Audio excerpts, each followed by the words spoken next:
Hello everyone and welcome to Masters of the Forge. This episode is the one we were always meant to record and it will give you all the answers. My name is Snorre and with me in the gender-neutral hobby cave is none other than... Adam, and I have my towel, so I'm ready for this episode. Good. I don't have a towel, but I do have a bathrobe. You know what? That can double as a towel. I actually have a bathrobe towel.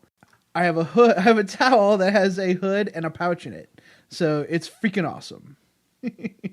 Yep. Anyways, it's been a little while. I think this episode's going to come out 3 weeks after our last episode, which is fine.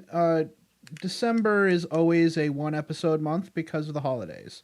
I personally was hosting a group of 7 people for dinner for Thanksgiving. There was no podcast stuff happening that week for sure. And plus, we also kind of blew our allotment on our hosting, so we couldn't really release anything else sooner. Yeah, so this is where we're at. But we're still glad everybody joined us and everybody's still participating. At the end of this segment, we're definitely going to be giving away the prizes for our Master of the Forge or whatever 40K nerd model you want contest for the 1,000 likes on Facebook. Thank you very much, everyone. Very exciting. Yeah, it was unfortunate that we didn't break the 1,000 just before last episode, because I think it was like a day or two after we recorded and released the previous episode that we actually broke it. Yeah. Either way, we're still having a great time on Facebook. Please join us there and join the conversation. So, Snorri, what the heck have you been up to the past 3 weeks? Well, unless you've been under a rock not paying attention to Facebook, which is pretty much what I have done, you might have noticed that I actually finished my Baneblade multi-build. And I even put up a video on our page on Facebook. Nice, we should do showing more videos, dude. Yeah, it's always fun to show off something like this. And it didn't take as long as I had imagined it might take to build this one, because it's a really nice kit. It doesn't take much effort to put together a Baneblade. There's a lot of big pieces. And the whole magnetization process was also quite straightforward. It wasn't really, what am I going to do now? It's just, don't start on picture number 1 in the assembly guide. Yeah. I actually started thinking like outwards in. So I built the sponson first, and then I moved on to the boxes for the treads, and then further in, all the way until I was done. It was the only real way I felt was doable for this. Right, and a lot of dry fitting for jobs like that, a lot of testing. Don't go into it with the idea that you're just going to be able to smash it all together and get the magnets perfect. It takes a lot of research and work to get it right. But I think you did a wonderful job, dude. You did a really bang-up job on that model. It's really great. You everything you can do. You can do any of the Baneblades that came with that kit. Yeah, well, any of the casemate versions. So not the Baneblade, not the Hellhammer, but every other version. And there's just one tiny little thing that I need to fix. If you look at the video, you can see that when it's a Stormlord configuration, you can see the floorboard in the back compartment is actually kind of diagonal. It's being pushed up a little bit too much, so I'm just going to have to redo the sprues a little bit so that it lies flat. But, that's just minor stuff. Yeah, that's just a minor thing. You did a great job. I think the only suggestion I would have right now for you is the magnets that are not exposed completely. I would pack in a little bit of putty or green stuff around the sides, just encircling each magnet with some super glue, just to make sure they don't disengage at all. It's really tough sometimes. They just love to pop off sometimes. That might be, but I don't think that's going to be too much of a problem because there's actually sprue glued to the back of a lot of these magnets. So there's sprue that is glued to the model itself using plastic glue to get the best adhesion, and also then just quite a bit of super glue between that piece of sprue that sticks out and the magnet. Okay, cool. So they are actually shored up quite a bit. All right, great. I hope it will hold.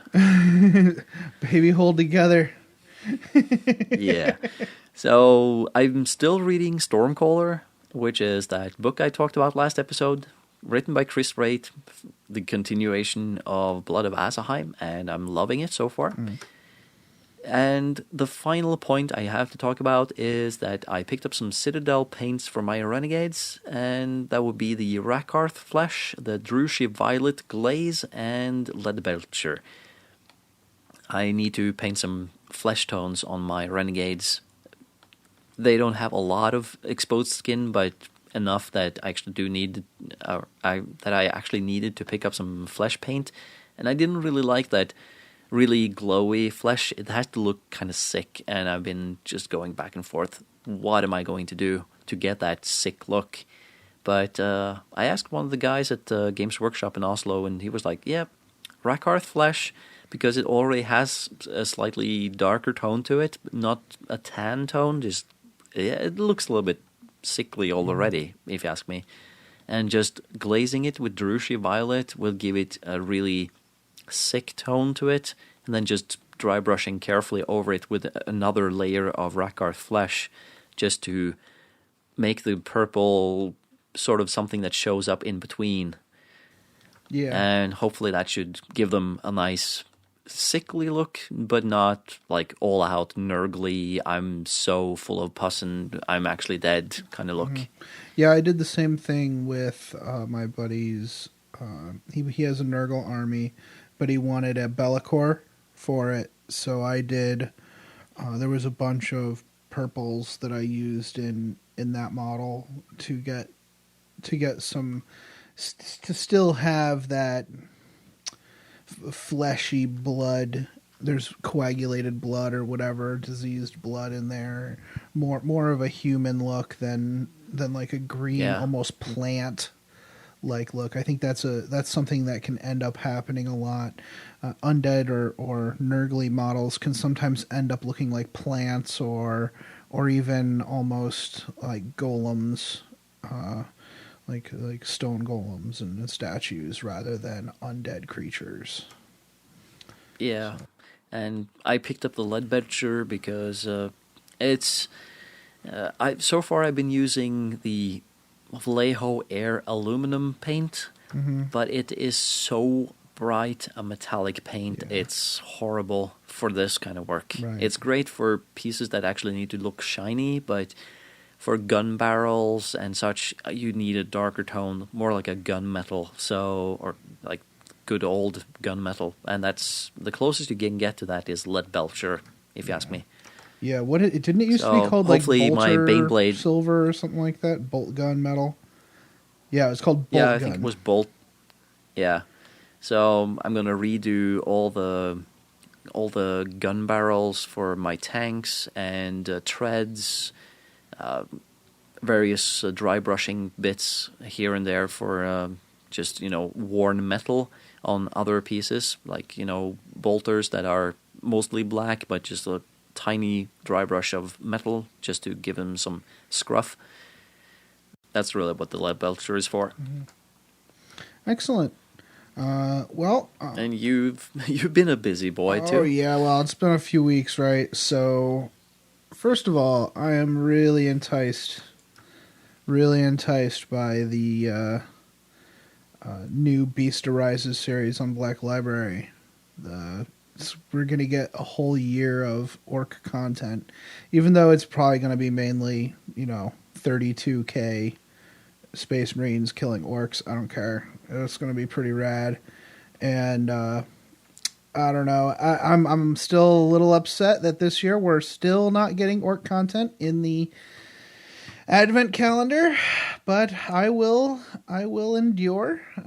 We are getting a whole year of novels, so that's fine. I was gonna break down and buy the book, but I don't know if someone's gonna buy me the book for Christmas, so I decided to. I remembered I have a whole bunch of Yarick stuff in my phone still that I bought. I bought that whole Yarick short story compilation, so I'm gonna read those first. I started reading the Tribute of Flesh by David Annandale, which kind of is a story that comes after Death of Antagonist. So it's about the Black Dragons, and I am excited to delve back into that and kind of revisit some of those characters. As far as hobby goes, we started work on the Dreadfort terrain for the store. We clipped it all and sanded it all down. It was me, or it was John, Jason, who does our editing. Thank you, Jason, and me, and we started working on the Dreadfort terrain. Jason and I got two of the towers done. We have lots more to go. It turns out we're going to be able to do 3 tables. We're not going to be able to get 4. Even with $1,000 worth of terrain, it's still not enough to do 4 full tables, but we're going to do a corn table, a Zinch table, and a Nurgle table. So basically what we're going to do is we're going to spray paint all of them gold, and then fill in kind of the flat areas with the god's color, so red, blue, and green. And then we're going to do a black wash over the entire thing, we're not going to paint every skull, because no. A lot of those skulls are going to be freaking green, are going to be freaking gold, because no. But we're also going to add some stuff. Each of the tables is going to have a couple woods and some barricades as well, not just the Dreadfort stuff. And dude, remember when we were looking at those? I thought they were kind of expensive. And I thought for sure they would be about the size of a Bastion. That's what they kind of look like. Yeah. No, they are pretty big, actually. They are real big. Very bulky. Adam, do you want a quick tip for all those skulls? Yeah. If anyone has an airbrush, if you just take a really low pressure and use, I do actually think we used an almost white airbrush paint from Vallejo, and just carefully, just a little bit of spray on each skull. Doesn't have to be too much. They get sort of a glowy feel to them. Mm-hmm. It's super effective, and it's quite fast too. So you don't have to tiny detail every single skull in there, but you can just like psst, psst, psst, on each skull. Mm-hmm. Takes 2 seconds maybe per skull. Mm-hmm. Okay. So we did that with my Games Workshop APOC Trenchworks kit, and it looks great. All right. Well, I'll try that with one of them to start. There are literally thousands of skulls, so I'm not sure. But I know. It is a good tip. I finished 10 more pigs as my flesh hounds. So I have a full unit of 20 flesh hounds. And I finished the Jugger boss, who I am so proud of. He looks so great. Love that model. Basically, scratch built. I literally sculpted the mount, his mount, his sow mount, and I used the old attack on Blackreach or something assault on Blackreach war boss as a basis for a lord. Gave him some power armor. He looks awesome. Then I started work on my weird horrors, which are basically all the actual riders of the pigs. So I'm basically getting 2 for 1. A box of pigs at my store, a box of the Savage Orc Boar Riders is about $25 after discount, $26 after discount. And so I get 5 pigs out of that and 5 weird horrors out of it. So I'm painting them all pink. and they're kind of rising out of the blood base because they're normally straddling the boar. So one foot is attached to the base with like blood coming out. So it's like they're rising or flying over the blood terrain as these weird warp infused orcs. And I'm doing these because they go with my Bell Orc Core model. Did you see that, Snorri? No, I haven't actually. No. Have you posted it to our page? You know what? Now that I think of it, I think I forgot to post it to our page. Bell Wog Core? Bell Orc Core. Yeah. So I like sculpted him out of, I made him out of a one of the boar riders. Some pieces of like his horns are pieces of the boar rider's bows. I gave him the wings off of an old Ralpartha model, like a dragon, and his big weapon, which is like this giant spear with like a night-colored like energy around the blade, which is kind of supposed to be kind of like Bellacor's sword. That's from the Savage Orc Infantry Kit, which I guess like 2 or 4 orcs hold it at once. Instead, it's like a big stabba or something like that. And I think it looks very much like it's very similar to the actual Bellacore model, but it's very orky. Yeah, and I think he looks fabulous. Thank you very much. So that's what the pink horrors are going to look like too. He's pink. I painted him kind of like a pink horror, so he went with those models. He's part of my more competitive version of my list for when I go to tournaments. So I can have Bellacore in an allied detachment with troop, the required troops choice, which is going to be these 16 pink horrors. I've played a few games with the dorks. I've done pretty well and pretty poorly, both. Really depends on the situation. It's kind of a give or take. I'm winning more than I was before, so it's pretty good. When I play it, I haven't really had much of a chance to do any narrative games with it yet. That's going to be coming up in the next big game in the campaign I'm running with John and Jason. So we'll have a few of these orcs in at the end of this campaign, but the campaign after that should involve a lot more fluffy games with my dorks. I've been doing some creative writing. I have actually made some submissions to GW, so we'll see how that goes. I hope I don't have to quit the podcast if that goes well. Actually, I think their freelance people get to do whatever they want, pretty much, except for like NDAs. So I think we'll be okay. Last thing I wanted to mention was an app that I found called Discord. Discord is really cool. It's like Slack, and if you don't know what Slack is, it's basically a chat program. But it's a little bit more than that. All the chat quote rooms are saved perpetually. So you can come in and look at what's been said. You can have push notifications go to your phone, so the program's in your phone. Not only that, but each of the rooms, you can set permissions for each of the rooms, and you also can have voice chat rooms. So you can use it for voice as well, and all those rooms can have permissions on them. It's a very slick interface. That's really what sets it apart from other communication applications.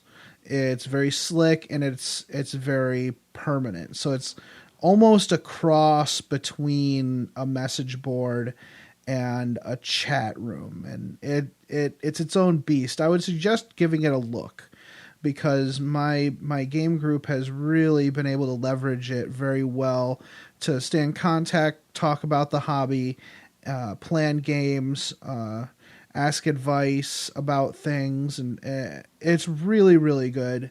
Give it a shot if you're trying to build up your local group and you're not interested in like setting up a whole message board, and if you have people who are resistant to Facebook, which a lot of people don't like it for many different reasons. So give it a try.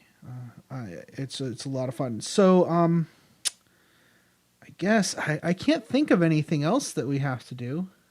Can you, Snorri? Before we move on? No. There is something. Not sure what though. Well, we'll get it in post. Yeah. We'll remember it after the break. All right. Yeah. So we have some new commercials this week. Check them out. In the Lincoln, UK area and looking for a game club? Head down to Gobsticks. We are a long-established game club that meets every Thursday from 6 to 10. Fancy staking your claim to the Xanatos system and discovering ancient Mechanicus tech in our 40k narrative campaign? Or taking your Blood Bowl team to glory in the Gob Stick-Up? We play 40k fantasy, Blood Bowl, War Machine, Hordes, Malifaux, a wide variety of role-playing games and more.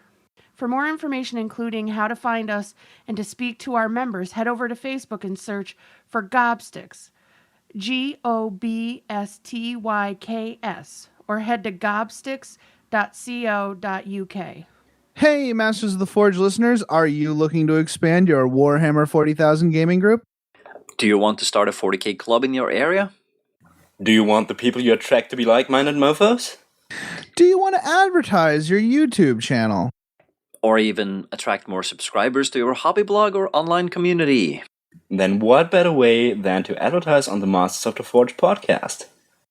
All we ask of you is that you email us at mastersoftheforge@gmail.com or message us on Facebook with a full text of your advertisement, including the region in which you live and any contact information people can use to get a hold of you.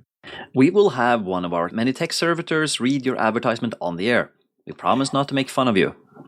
Though we can't always predict the actions of our servitors, you really can't find good help these days. No, you can't.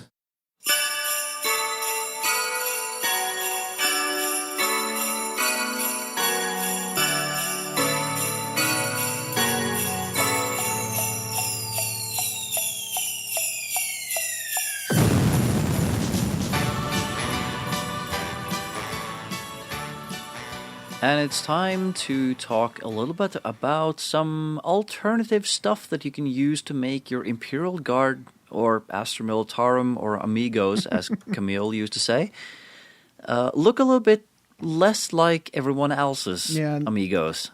So, I really feel that Cadians, they do look very futuristic and very cool and all, but everyone has them. Everyone, at least, who plays Guard. So, it's always fun to see when people do different stuff. And I think the main inspiration for doing this segment today is actually one of the guys that played at the Games Workshop store in Oslo, because he was technically playing Imperial Guard Renegades, but he used Cadians with the fantasy line zombie heads on all of them, and he actually shaved the heads down a little bit so he could fit those spare Cadian helmets onto them, so they had the zombie face only. So it was really cool looking army, and even though it was technically Cadians just with a different head, it looked so different that it really looks like a completely different army. Yeah, that's really cool, dude. It's so important to me for my army to look a lot different from everybody else's, right? And I mean, I'm sure obviously you've spent so much money on shoot, that was the door closing. You've spent a lot of money on, making your army the Renegades with the Forge World and everything. I'm sure you agree. Yeah, I don't really want to think about how much I actually spent on that. So thanks for reminding me. They're going to be great, though. They're going to be great. So there are a ton of people out there, a ton of really talented individuals out there who are doing hand sculpting, who are doing digital sculpting, who are using their imaginations to create some really great models. Now, there's some are better than others. Some are good for different tastes than other people. But at the end of the day, we've ended up with a huge plethora of different opportunities to really show some color with our Astra Militarum armies. Yeah, there is a huge market for just conversion bits in this category because the Imperial Guard or Astra Militarum, it's just so diverse that you can almost throw anything on the table and use it as a representative of Imperial Guard. You can just say that, yeah, these guys come from a feral world or something, so they don't really have the high-tech gear. They look a little bit, old school compared to what you would expect in 40K. But it's perfectly legal because some planets really are like, sort of like, have the aesthetic of, 1600s. Yeah. Of our time. And a strength 3 gun is a strength 3 gun. I mean, whether it's some kind of rifle, laser gun, musket, it doesn't really matter, to be perfectly honest. It's you're just dealing. You can use your imagination when it comes. Bolt thrower, even like a crossbow, like a rapid fire crossbow or something. I mean, anything's possible. Just use your imagination, and these companies help you fulfill that imagination. Yeah, so, I would say as long as you have a reasonable representation of something, then go for it. Really, as long as it looks fantastic, we don't care. That's really what's important, though. Like, we've talked about this multiple times. When it comes to bringing your army to life on the tabletop or bringing your stories to life on the tabletop, you still have to engage in the social contract of, okay, I'm going to make sure that my army really represents what's going on the battlefield, and so my opponent isn't confused about what's happening. For example, I'm just going to throw a crazy example out there. Say you've decided you're going to go with super feral elves, like even beyond the what are they called, Snorri? Exodites. Yeah, even beyond. If you're going even beyond the Exodites, all your elves are going to have long bows or short bows with and they're all just going to be running around in light armor, and they're gonna look like fantasy elves. Well, maybe if you have a squad that has a special weapon in it of some kind, maybe you should give them magic bows or magic arrows and have the arrows glow. Stuff like that. Make sure that it's easy to see what's going on with the army. Yeah. So you want to start diving into some of these? So what we're going to do is for each of these, we're going to have a brief discussion about the company and about the models that are available. But then we're going to go into a little more detail, and we're each going to give kind of our favorite or model or the unit that most stood out to us. That way you can get a little bit better idea of each range, but without actually going into every single, model in the range. Yeah, that would take way too long. Yeah. So first off on our list is Raging Heroes, and they are the people who make the toughest girls in the galaxy range, which is an interesting range if you ask me. It's not quite as sexualized as some other companies do, and still they look really good, really high quality models by the looks of it. Mm-hmm. And I found one model that would easily fit into a guard regiment as a sniper model. So they have a price range of around $5 to $15 per model, so not super cheap, but it's not the worst. Yeah, it's like really like their box sets are a little bit about GW priced. Their individual models are a bit cheaper than GW, and yeah, they are pretty high quality sculpts. Yeah. They have 3 different factions for the toughest girls in the galaxy, and they are the Jailbird Division, the Kurganova Shock Troops, and the Iron Empire. And they all have a fairly distinct aesthetic. Yeah, I love the Jailbirds. They're so cool. They're just down and dirty. They don't care. Yeah, I went for the Kurganova shock troops because they have that sleek uniform aesthetic that I like. Really professional looking without having too much heavy armor. Right. And the Iron Empire are almost, they seem like Russian. Russian? Yeah, I'm maybe, looking at the maybe character. German. Maybe kind of German. They look highly cyberized and questionable. Right, military-ish. I love this Lady von Stroheim. She's very Cadian commander-ish. I guess they're almost Cadian, but with a little bit more of a straight-laced Eastern European vibe. But Maybe. Yeah, they're really cool. But yeah, I guess the model I picked for my favorite is Kiki Bulldozer. Yeah, the figures. Kiki Bulldozer is a big girl. She's kind of upset at this gentleman that she's holding on a big stick. He's all tied up and looking a little scared, and she's got what looks to be a grenade launcher wielded in one hand. And like the rest of the toughest girls, she's not afraid like the rest of the toughest girls, she's not afraid to show some flesh, and I appreciate that. Now, let it be said that her description puts her as a bioexperiment survivor. So, yeah. She's cool. I think you would use her as Nork Dead Dog, maybe, in an Astra Militarum army. Ogren, yeah. I'm not sure. I looked around. I don't think there's any other big models like her, but I could be wrong.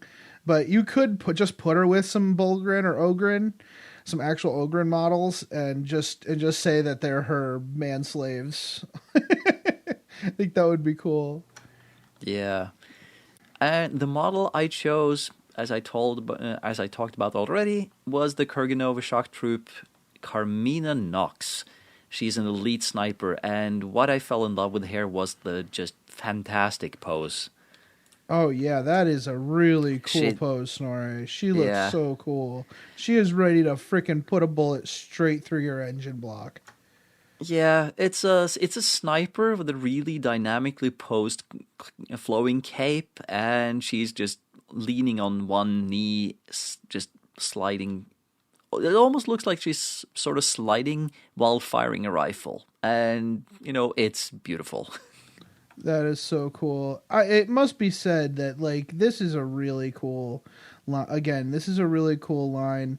You have things like werewolves, but they're all female. They're like female werewolves, and you have cute little mascots for your army. For each of the factions, there's a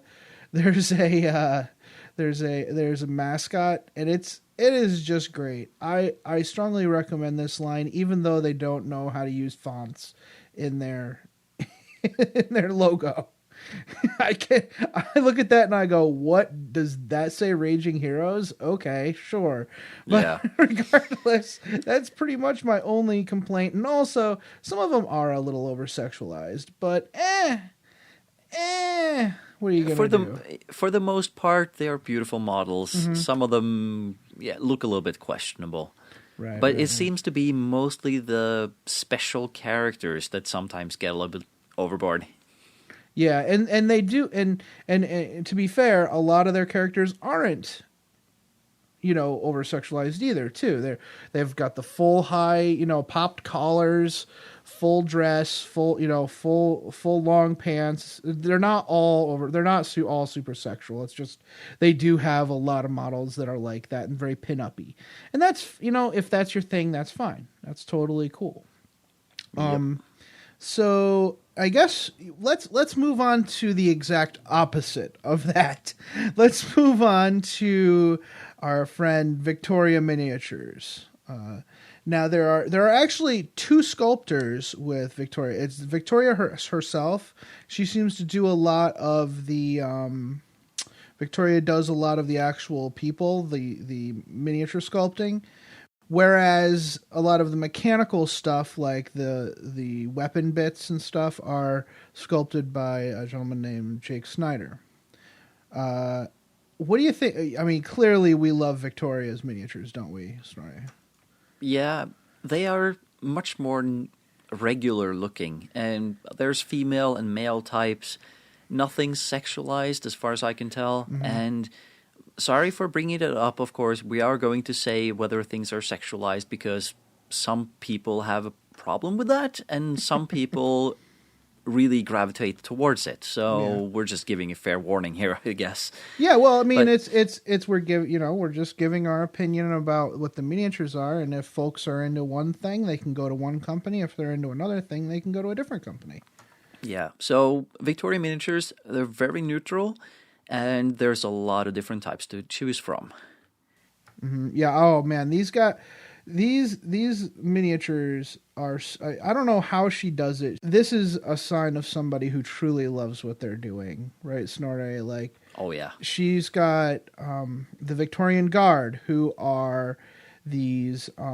they're colonial British troops with pith helmets. They are so cool. They remind me of.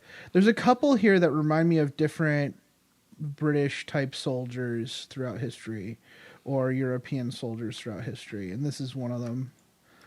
Yeah, The Border World Rangers, I thought these guys were cool because she's got cloaks, and I think, are they meant to be like French Foreign Legion guys?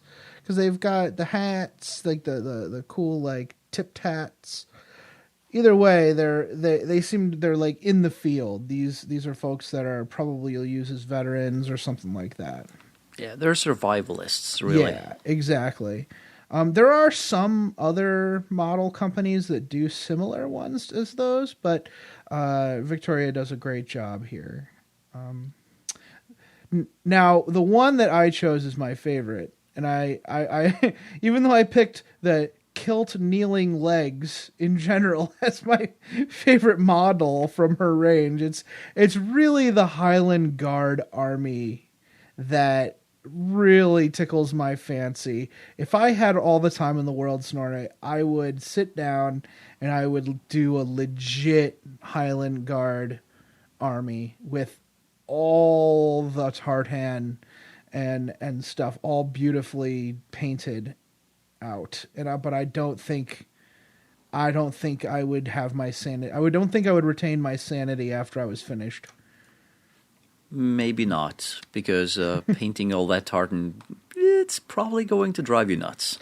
Again, there is one other company that does the kilts, but Victoria did it first, and I would rather give her my money. So that's where I am with that. And she also has she has like a command sprue with different heads, which has a bagpiper and stuff to go with it. Oh man, I really want to do this army. No, bad, Adam, bad, no. So many things to pay for. Yeah, and my favorite from this range is actually the Van Diemen's World Devils, which is mainly because of the whole Anzac look. That's the Australia-New Zealand Army Corps look. Oh So, yeah, look at them. Yeah. G'day, mate. Yeah, but I just, there's something about the hat, and just, rolled up sleeves, and, they look really guardy, but not in a super high-tech way. Yeah, and Victoria is based in Australia as well, isn't she? So Yeah. I think it's fair to say that these guys would almost be almost a signature kind of range. I see that they have like you can buy a 10-man squad for $50, which is pretty good. If you're buying single models, you're probably looking at $6 a model. But she does have some group models up here for a pretty good price. You're really getting what you pay for with resin and metal models. Yeah. I mean, I guess we could go on and on about Victoria. The Cthulhu, which are the like Cthulhu monsters, like Mind Flayer monsters, the Beastmen. I mean, on conversion bits, on and on. Her artillery pieces, gorgeous. We could spend hours talking about Victoria miniatures, to be perfectly honest. Yeah, but we cannot leave Victoria miniatures without talking about the Beastmen, because they are so nice. Yes. They are actually better, in my opinion at least, than Games Workshop's own Beastmen. Yeah, and it's, you could buy Games Workshop's Beastmen and do your conversions, make them into guardsmen, but I don't see a reason to do that, to be perfectly honest, with all this great stuff that she's got here. A 6-man squad is $30. That's fantastic, and that gives you different options, different 7 heads, and a bunch of add-on stuff. It's really nice, and we got a miniature of these one year at Adepticon, and I've seen them in person. They look great. Yep. So next up, we move on to Spellcrow, and I had my first experience with this year, because when I was in England visiting Jason and Skew from the Overlords, I actually picked up a box of Plague Spawn, which is what I'm going to use as spawn when Typhus bites it. Nice, dude. When he does roll on that table, he usually gets Spawnhood, so I don't know. But Spellcrow doesn't just make plague spawns. They make some adorable pumpkin men, and they do also have quite a nice range of plague legionnaires. Oh yeah, my buddy Pat. I think this is these are the people he went to. That they put a lot of effort into their models.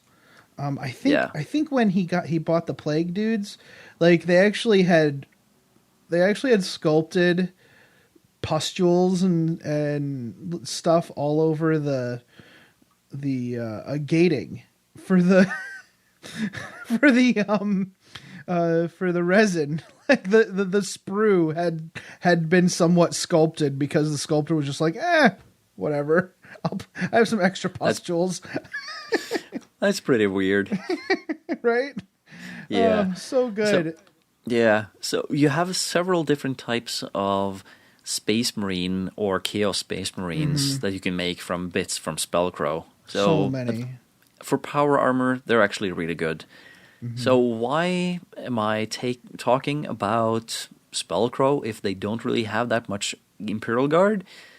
They do actually have bits that, while meant for Space Marines, or power armor, they can easily be used to just flesh out a little bit. Like my favorite from this range is the Plague Legion Rags Tabard. And, well, it's just something you can use to just make your guardsmen look a little bit, give them an apron. Just, a butcher's apron, or maybe a cloak or something, just to make them look really ragged. Yeah, that's cool. And they do kind of have some, almost everybody has a gas mask head that they make, so they make those. Yeah. They've got naked torsos, in case you're interested in having a guy with shirt off, and they have American Army style helmet heads. So, yeah. I mean, they have a little bit of that stuff, but yeah, it's the Marine stuff they have guitars for your noise Marines. I mean, seriously. Yep. I mean, they have proper noise Marine-y stuff, but I'd prefer, I kind of not down with advocating that because, GW sells a kit for that, which is fine, but they don't sell the guitars anymore, so I am definitely advocating the guitars with hands. Oh yeah, that's taking over the one I had for my favorite. The guitars with hands is my favorite. That is rad.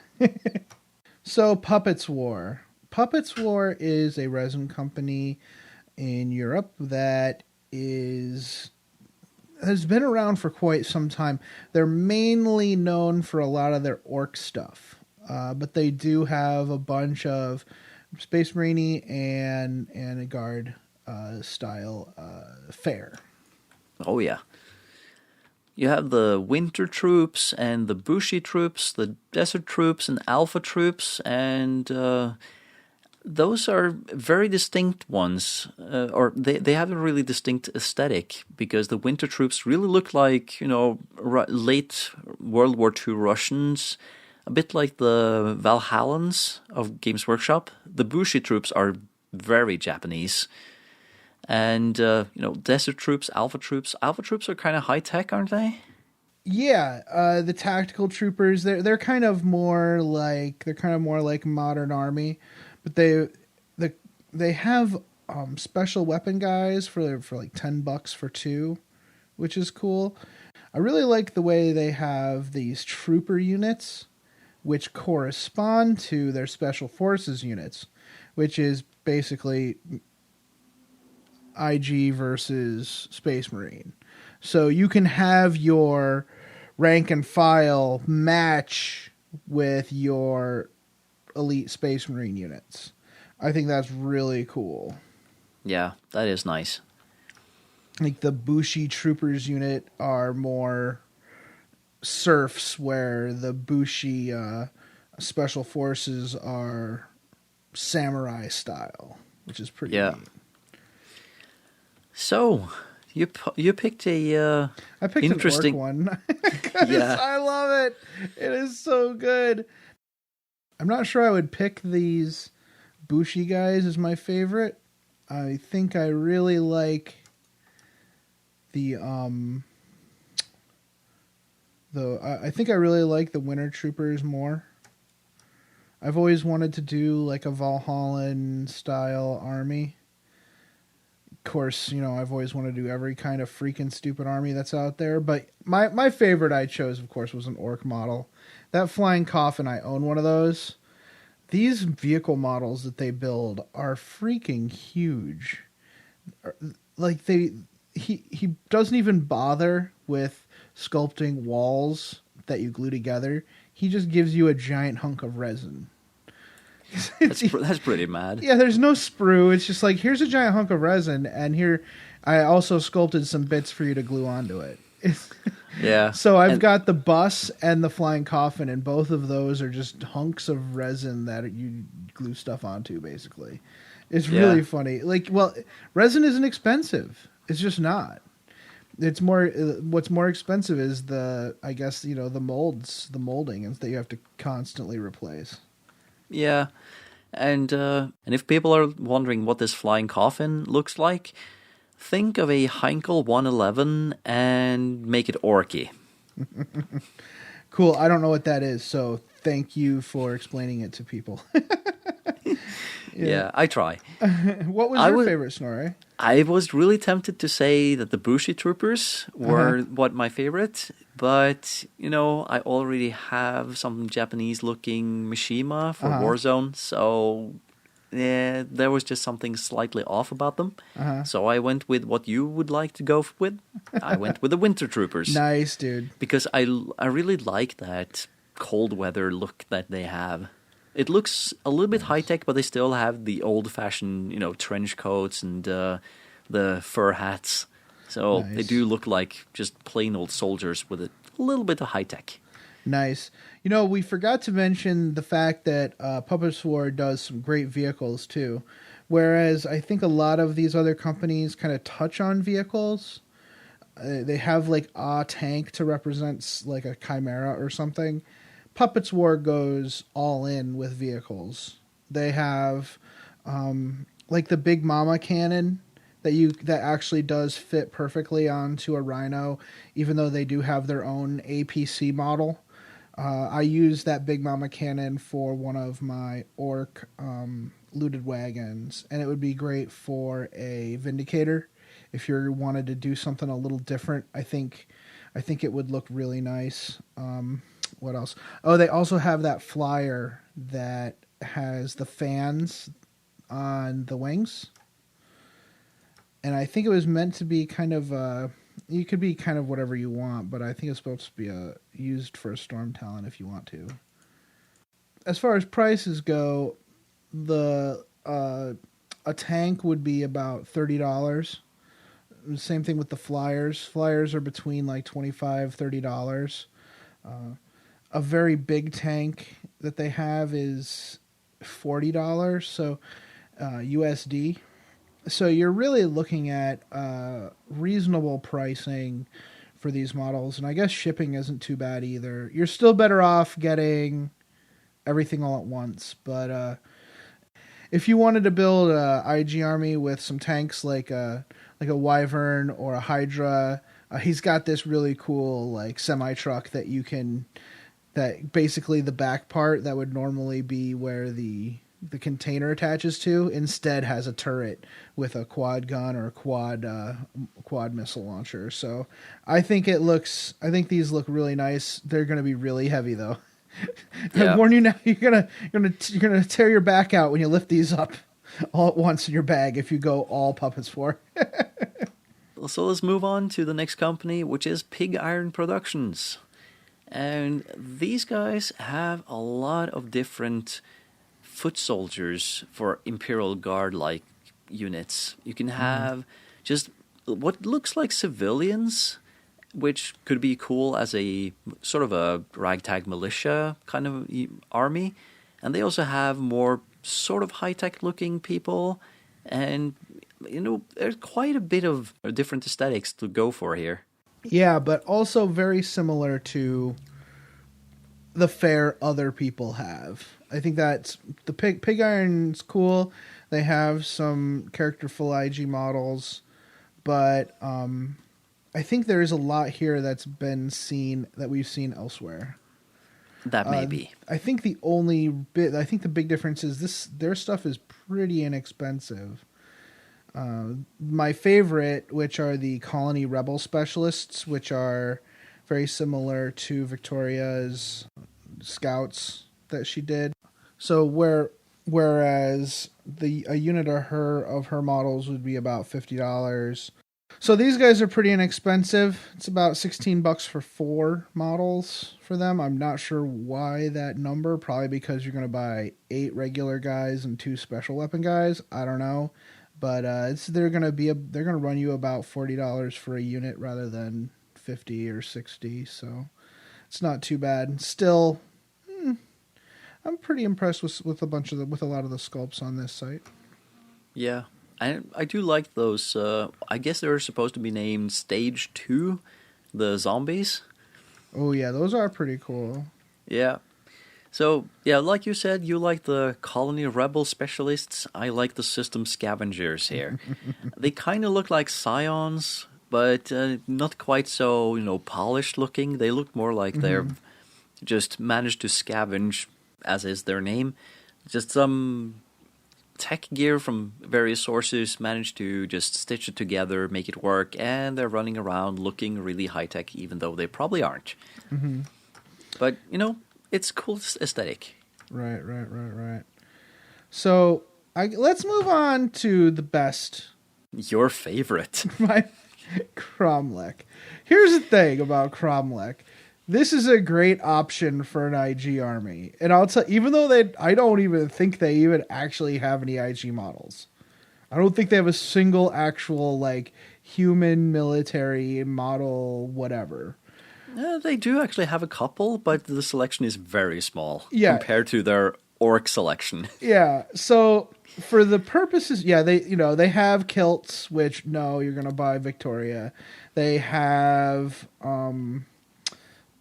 gas masks, etc., etc., etc. But really, what you're gonna do is you're gonna go here. You're gonna go to their site, then you're going to click their web store, which is a completely different website for some reason, bitsofwar.com. You're going to go to the left, and you're going to click Orc Greatcoats. You're going to go to that page, you're going to be like, this is the greatest thing I've ever seen in my life. Because it's a German army, but orcs. And it is unreal.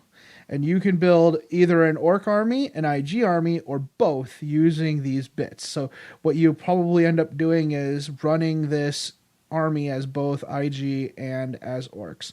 And you will love every moment of it.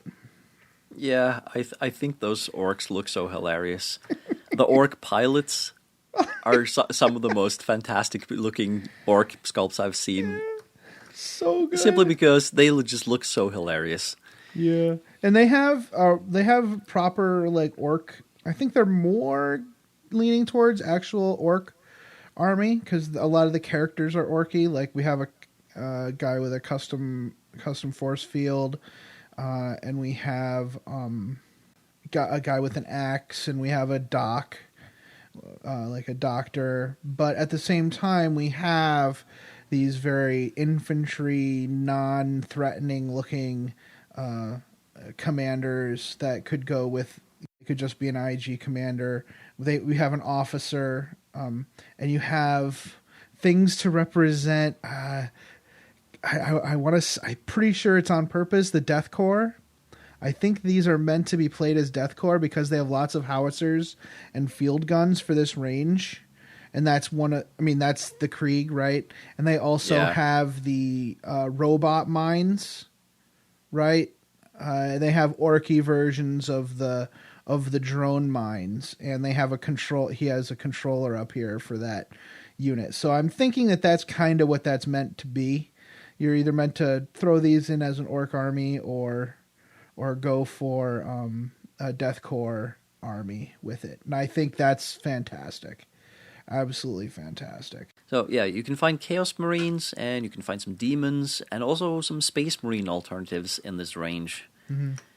And what I found was the Militia backpacks and pouches in the human range, simply because it's an assorted...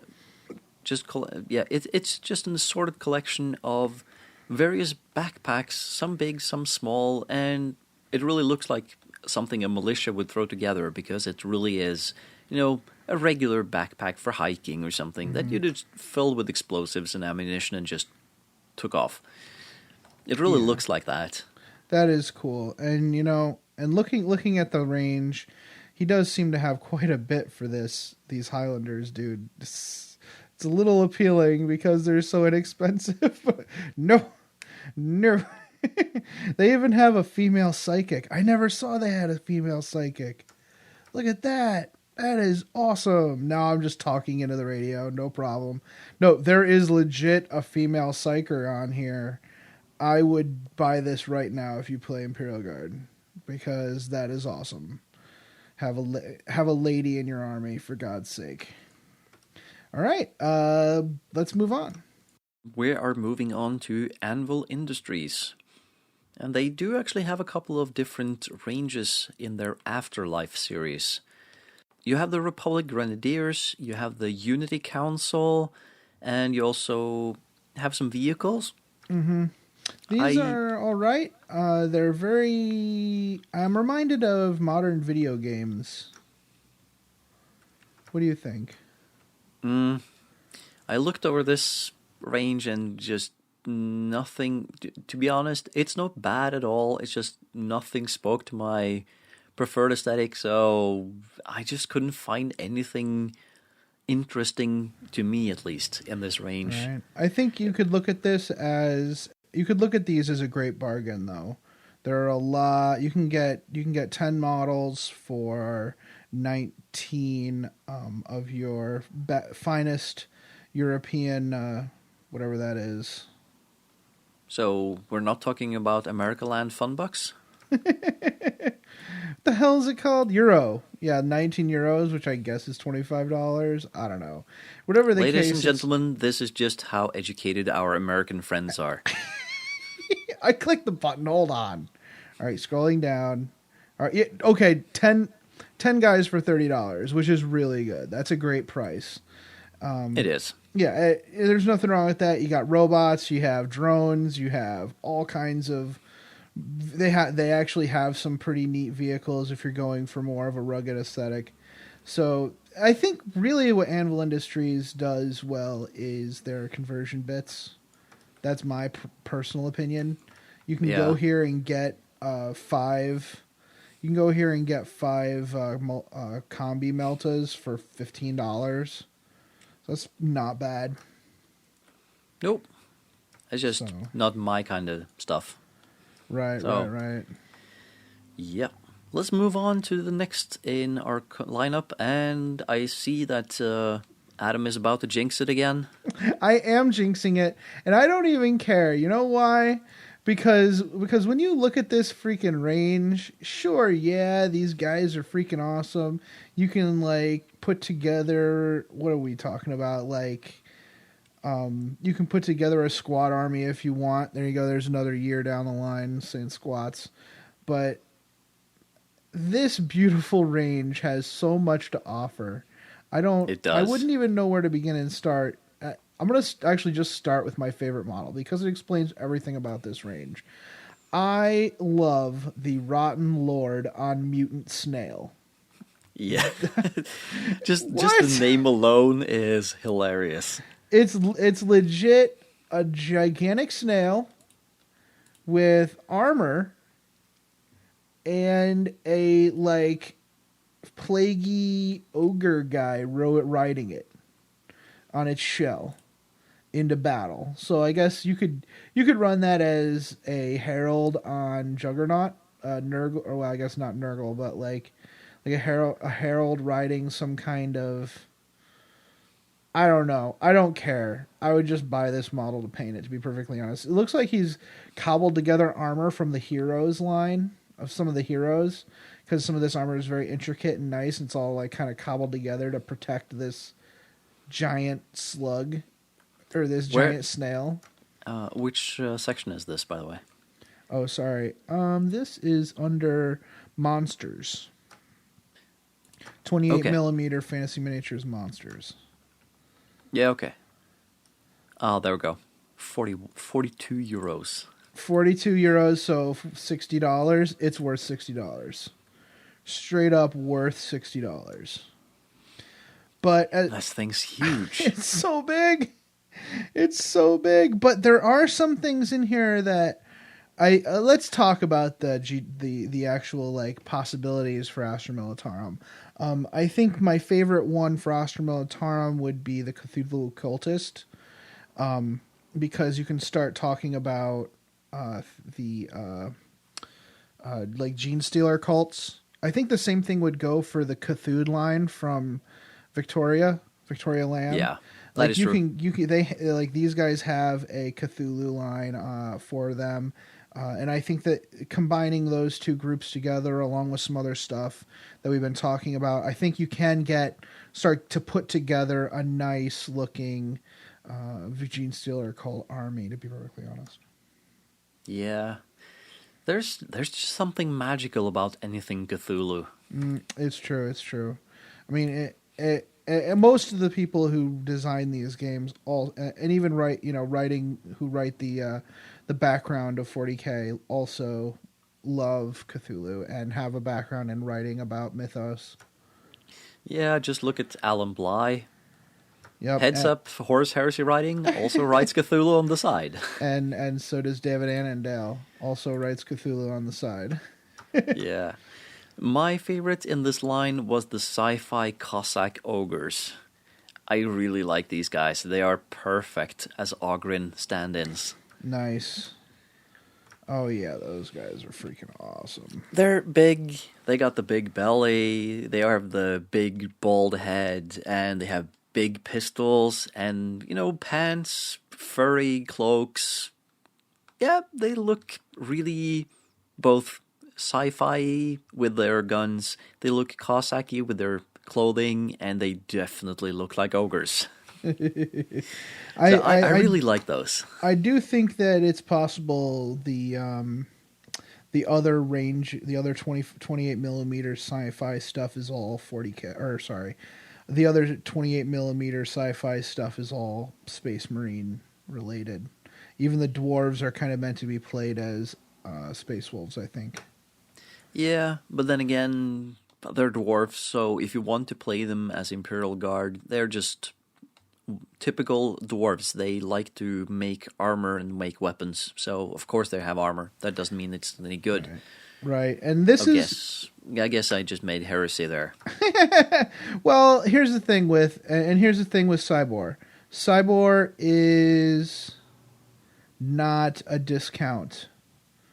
This isn't the line you go to if you're looking to just, get cheap models. This is it's kind of like Victoria Lamb and Toughest Girls, where you're not doing it to get a discount. You're doing it to just get a good variety in your armies. A lot of these are actually more expensive than the GW Fair, because you're going for a very high quality. Cybor is extremely high quality miniatures and extremely high quality sculpts. Some of these details, I'm not even sure how they got them on there. To be perfectly honest, Yeah. Someone at this company loves scroll work. That's all I'm saying.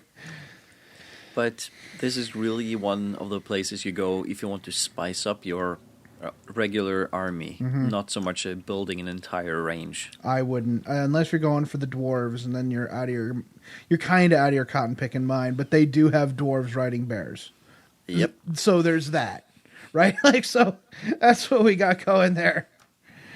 All right. So moving on, before we move on to the flagship pieces, we found a neat little company that was suggested by one of our listeners on the thread that we started, and it's called Ramshackle Games. I think the name is apt because there's a lot of fun things in here that you don't find in a lot of the other groups, and this is again a person that just loves sculpting and will just sit here and sculpty and create some really fun things. Like there's one model called a Crab Man Do, and it's legit just like a crab man. It's a crab monster guy. So that's really funny. But they do have a lot of infantry models and tank models and bits for all those tank models for pretty cheap. You're talking 10-man troop units for $15, 20-man troop units for almost $30. So they're not the greatest in the way of conversions or poses for these models. They're very static and everything. Imagine old GW, actually. Don't you think, Shinori? Like, this Ramshackle game seems very old GW to you? The whole aesthetic is pretty comedic, if you ask me. It's not going for that beautiful, realistic look. It's actually just kind of a funny look. Mm-hmm. If you look at some of their troopers, you'll see very like mono pose from model to model, and they do have exaggerated. They have some exaggerated features. It's very heroic 28mm, even more so than GW. They're worth checking out if you're into that kind of thing, I think. Yeah. This is I would my buddy Pat, I think, would love an army made from models in this range. I don't think I would terribly mind it either. But I think if you're more into the realistic look with like super high detail, I don't think that this would be for you. No. So, I think it's time to move on to the official. Who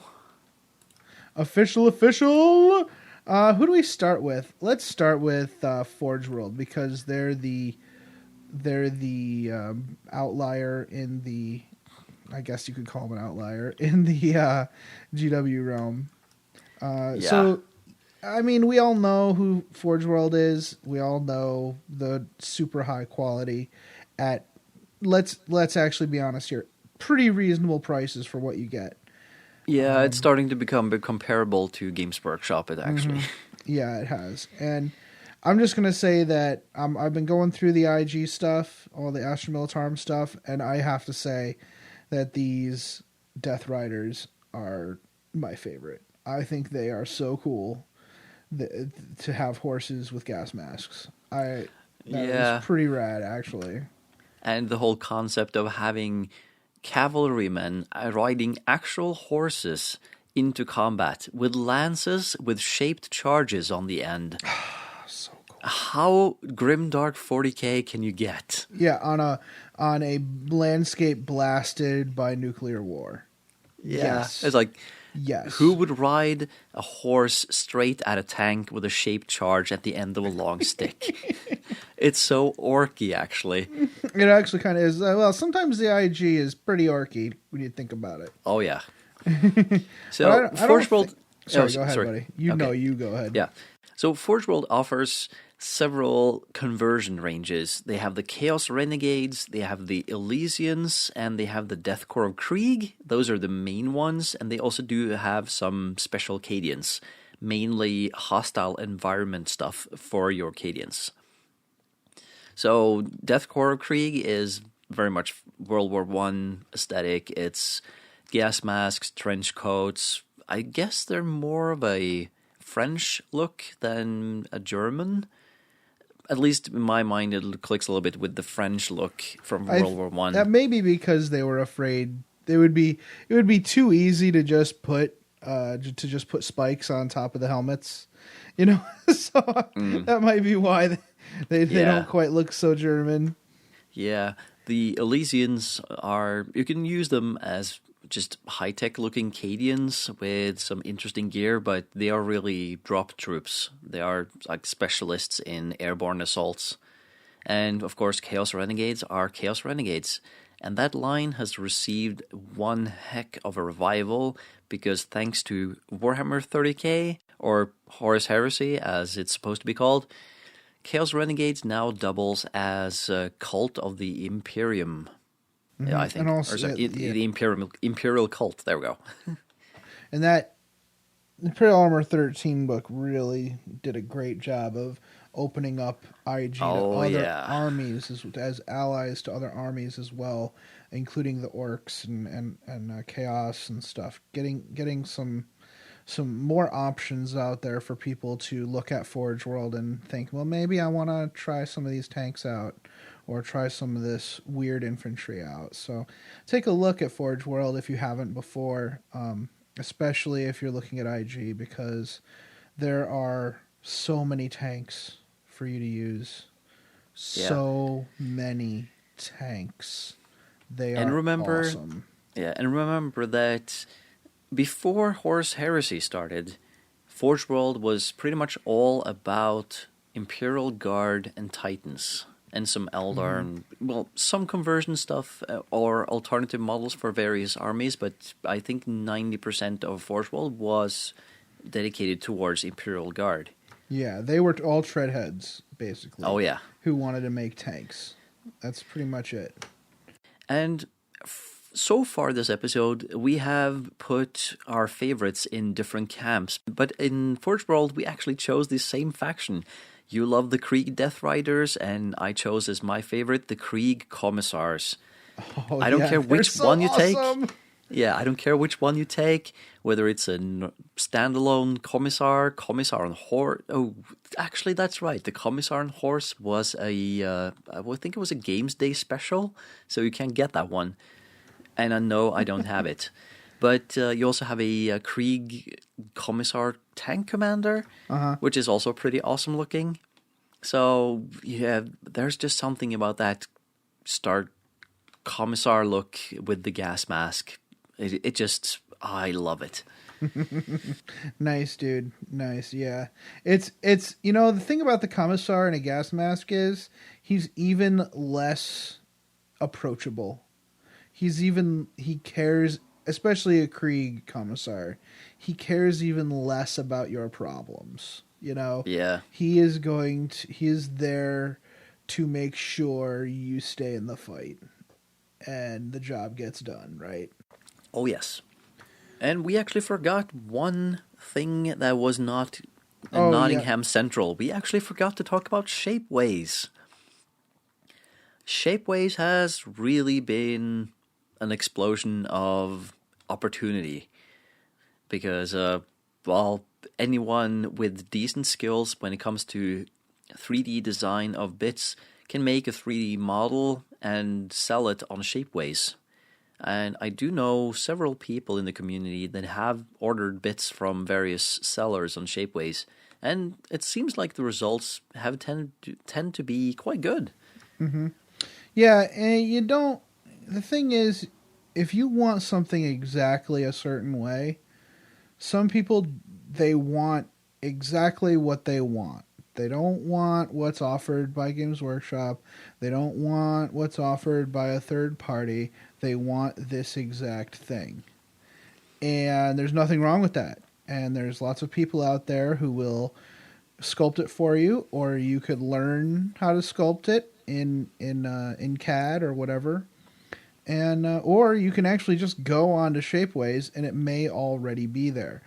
For example, I mean, this is an IG, but I'm strongly considering someone has some eagle head shoulder pads on Shapeways for $15 for a pack of 10.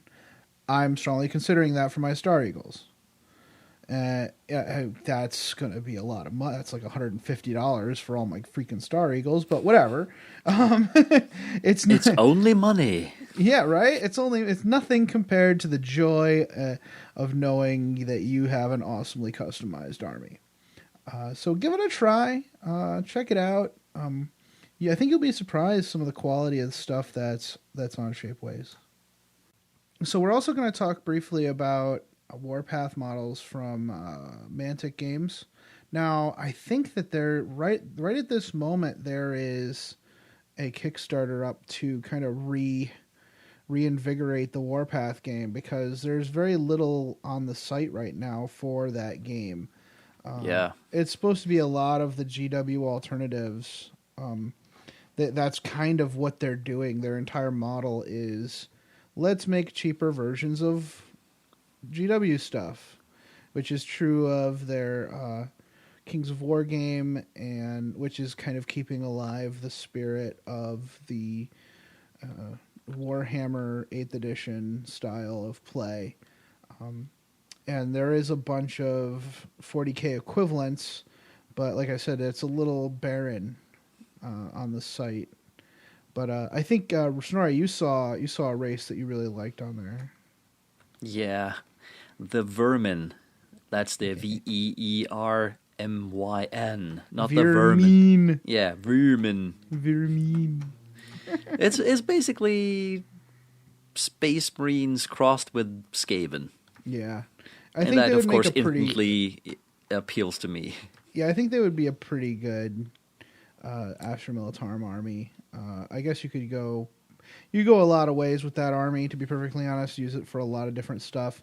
They've also got some space dwarves, which and they do have a human faction called the Enforcers, I think it was.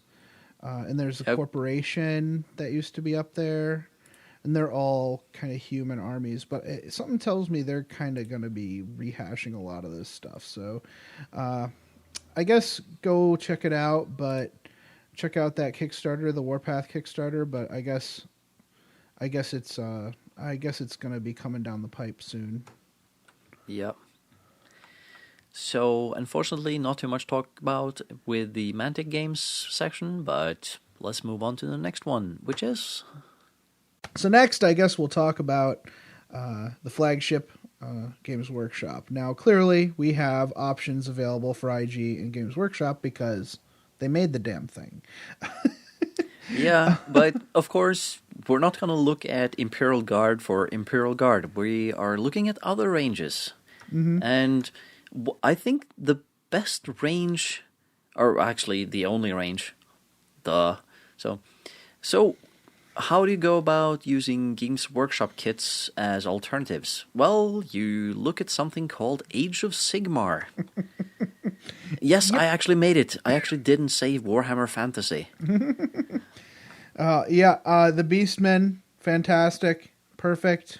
Yeah, you can probably... The thing is, even though Victorias are way better, you're not going to do too bad on price for Beastmen, especially if people are angry at Games Workshop and selling them on eBay. If it belongs to the Beastmen range and it has gore in it, then you're on the right track. Because the Gore herd, the Ungor, and the Bestigore herd, well, they're Beastmen. They're proper goat people. So they fit perfectly with that slightly mutated Imperial Guardsman. We also have things like, Empire models, archers, priests, hunters. And of course, zombies. A lot of people use Games Workshop zombies or Mantic zombies for. How do we not have Mantic on here? I don't know. You wrote the list. I am a. All right. Anyways, all right. We'll get to that in a second. Anyways, a lot of people use Games Workshop zombies and Mantic zombies for their zombie IG for their zombie cultists when they're playing their Chaos Typhus. Space Marines with Yeah. Typhus. Yeah, but you can still just use them as IG as well, whatever. I would just suggest going to one of these other bit sites and buying some las guns for them, some weapons, so that they'll have las guns. It'll look ridiculous with them not having las guns. So Yeah. And in the Warriors of Chaos range, you do have the Forsaken, which technically they are more like a possessed Marine, but if you play Renegades, then you can actually have Space Marines as your HQ, so you can actually make use of them. and the cultists themselves would make great IG if they actually came in groups of 5 with the same darn weapon, which they don't. But whatever. You have the Marauders, which are great for just regular guardsmen. You can have them as a penal legion kind of unit, because the whole, bare chest, wild, crazy people.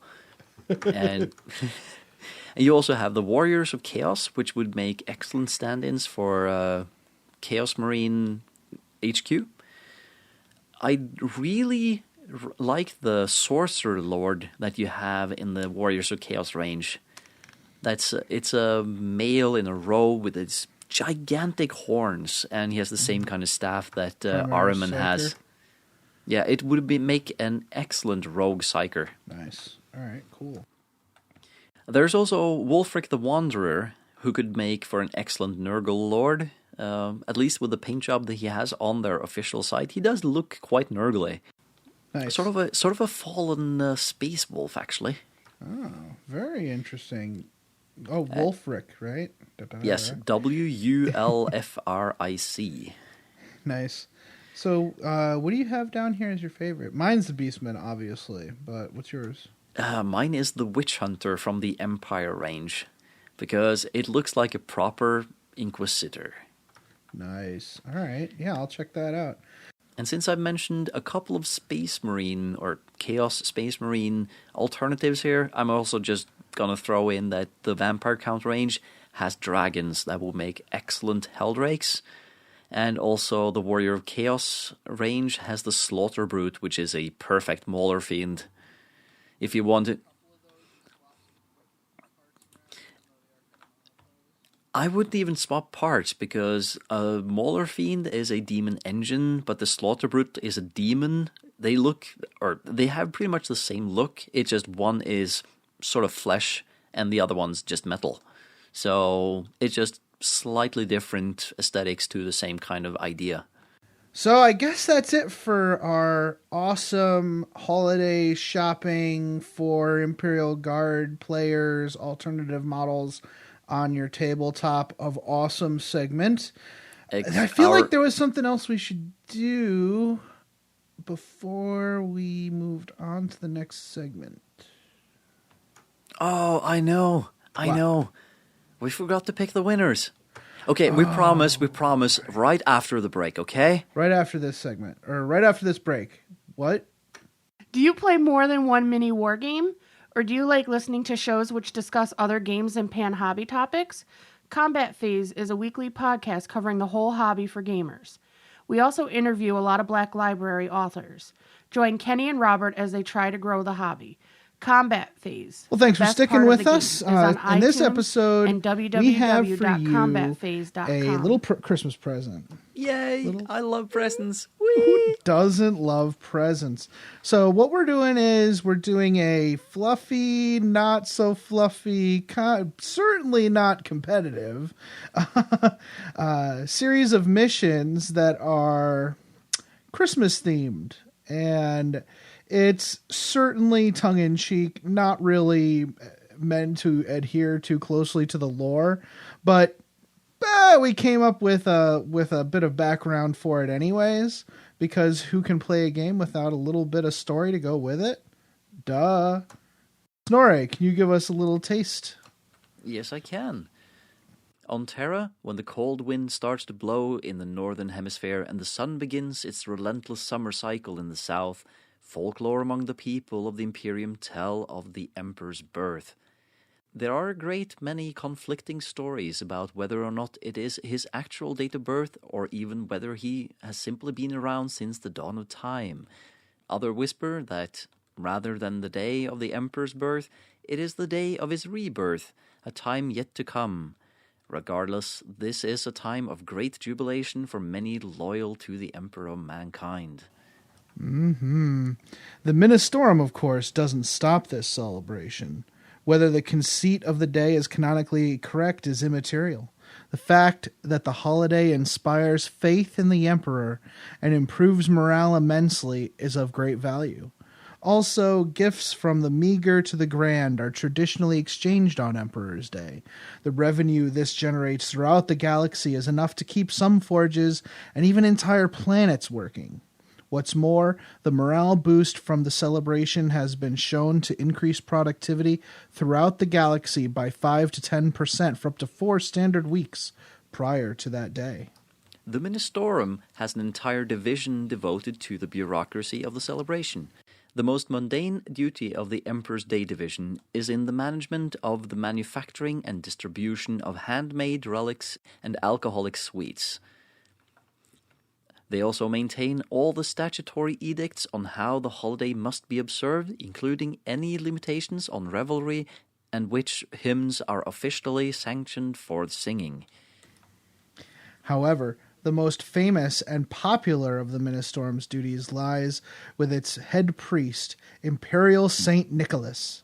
No one seems to be able to agree on the saint's age. It's been surmised that the name comes with the position. Whoever takes on the responsibility also assumes the identity. There are also whispers within the Ministorum that the saint is a perpetual. Only Nicholas knows his true nature. And he's a very old man with a huge bushy beard, beady eyes, and a plump stature. Men of his ilk are far from rare in the Ministorum. Every standard year, the saint chooses a single world to personally bless on Emperor's Day. He arrives like clockwork several hours before the festivities begin.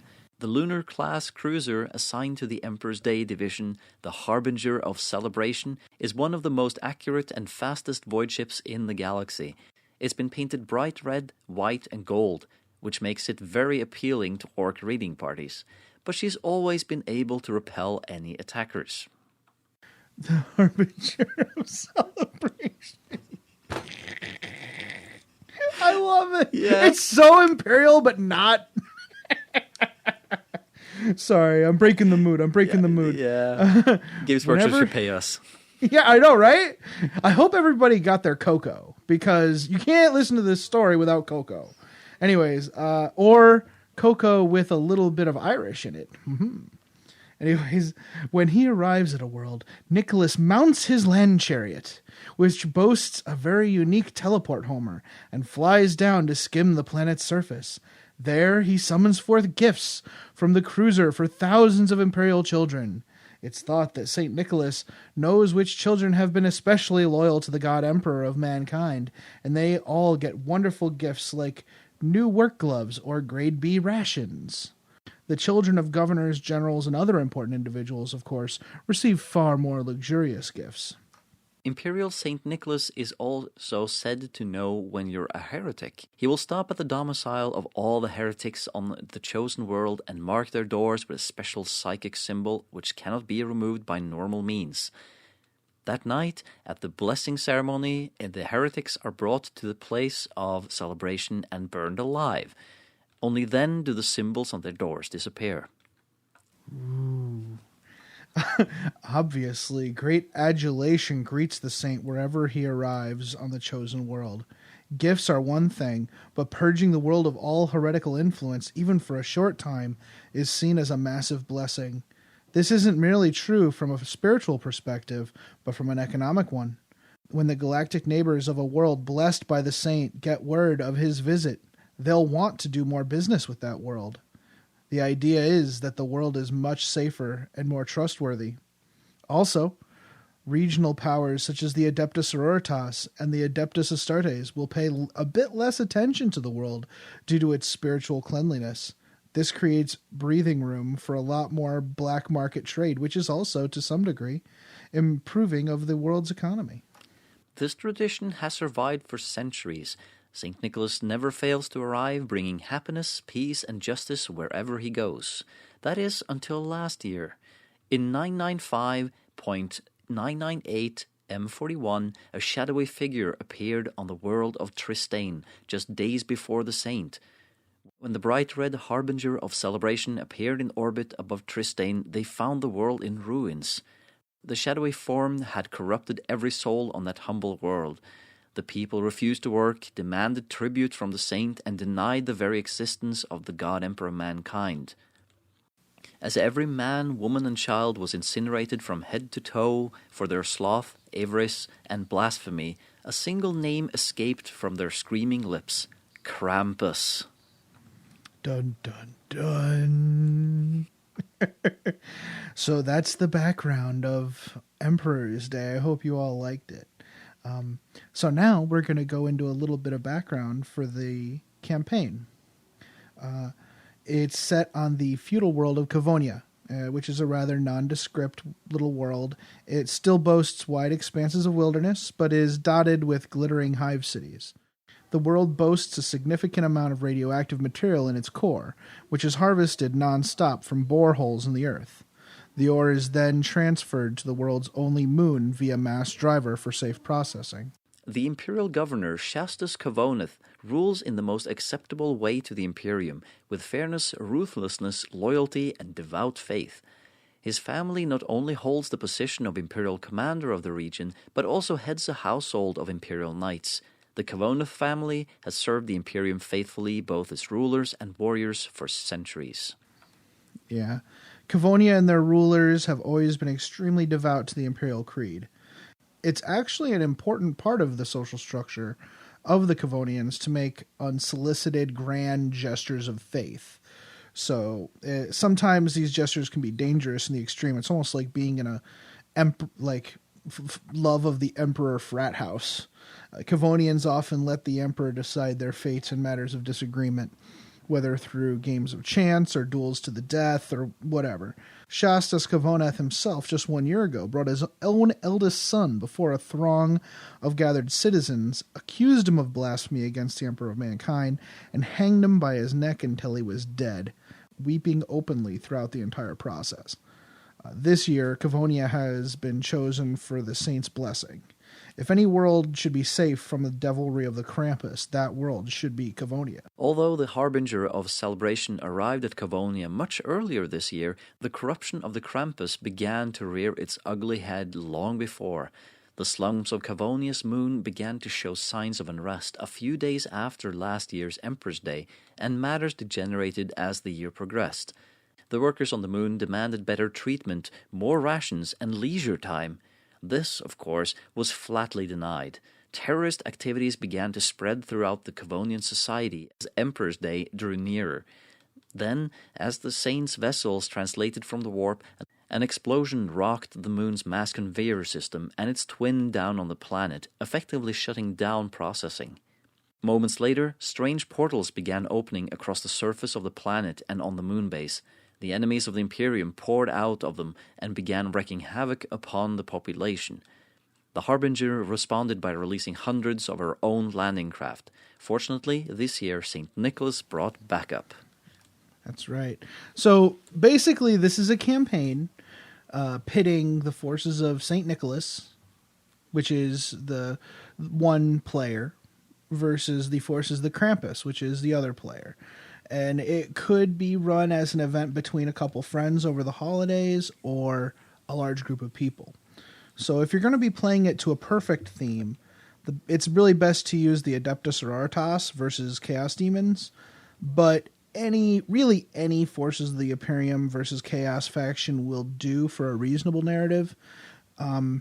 If you're playing out as a large group event, then you'll just have to sort players into different sides depending on what the situation is, what people come, who comes to your event. I mean, you may even want to come up with a crazy reason why, like, orcs are on the Imperium side for whatever reason. Perhaps the Saint is a little weirder than everybody give him credit for. You never know.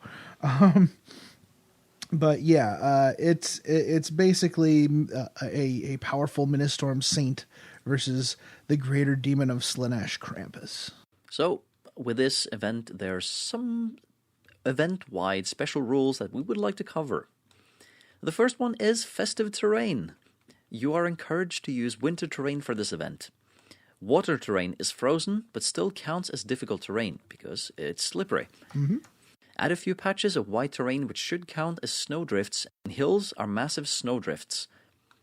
Both kinds of snowdrifts are difficult terrain. Models with the Chariot special rule treat frozen water and snowdrifts as regular, plain, clear terrain. Because sleighs. Yep. Is this the right time to bring up that, what was it, Ragnar Blackmane? Not yet. Oh, okay. We have holiday objectives. So you're encouraged to make or buy tiny objective-sized presents for your objectives. You can actually find these really cheap at some, inexpensive at some department stores or holiday stores. You get them in big bags. They're meant to decorate gifts or hang on your Christmas tree. So throughout this event, all objectives, unless otherwise stated, can be seized and moved around as per the relic. Open-top transports may carry 2 objectives. Other units may only carry 1 per 10 models in the unit rounded up. However, a unit may still only score 1 objective at a time. So if you're carrying 2 objectives, you're going to want to have another unit nearby to actually score it when you want to score it. We also have some festive mysterious objectives. You want to do the first couple? Yep. The first one is Gift of Krampus. This objective isn't a present from St. Nicholas, but a cursed gift from the Krampus. The unit must pass a leadership check or be overwhelmed with a desire to possess the objective. If the test fails, then randomly select 1 model in the unit. That unit deals D6 AP- hits on the rest of the unit, allocated from that model.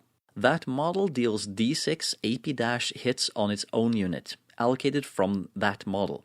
That model also immediately seizes the objective. And the next one is, I got a rock! Nothing of note. Also, this objective may not be seized and moved. It's too big and too heavy. Yeah. And yes, so you're going to get please, the idea here? Sorry. And yes, please put a rock on the table. A big one. Yes, you should. That is awesome. That's a good idea. Have some coal. Yeah. Though maybe you should spray it with clear coat or something so it doesn't dirty up your models. Oh, dude, like the gift of Krampus is probably a piece of coal sprayed gold. So just get some rocks for gift of Krampus and just spray paint them gold, and people want to carry them. And then just unspray painted rocks for I got a rock. Nice one. So okay. Next up. Yeah, next up we have Candy. A unit holding this objective may take an additional shooting phase immediately after they're done shooting.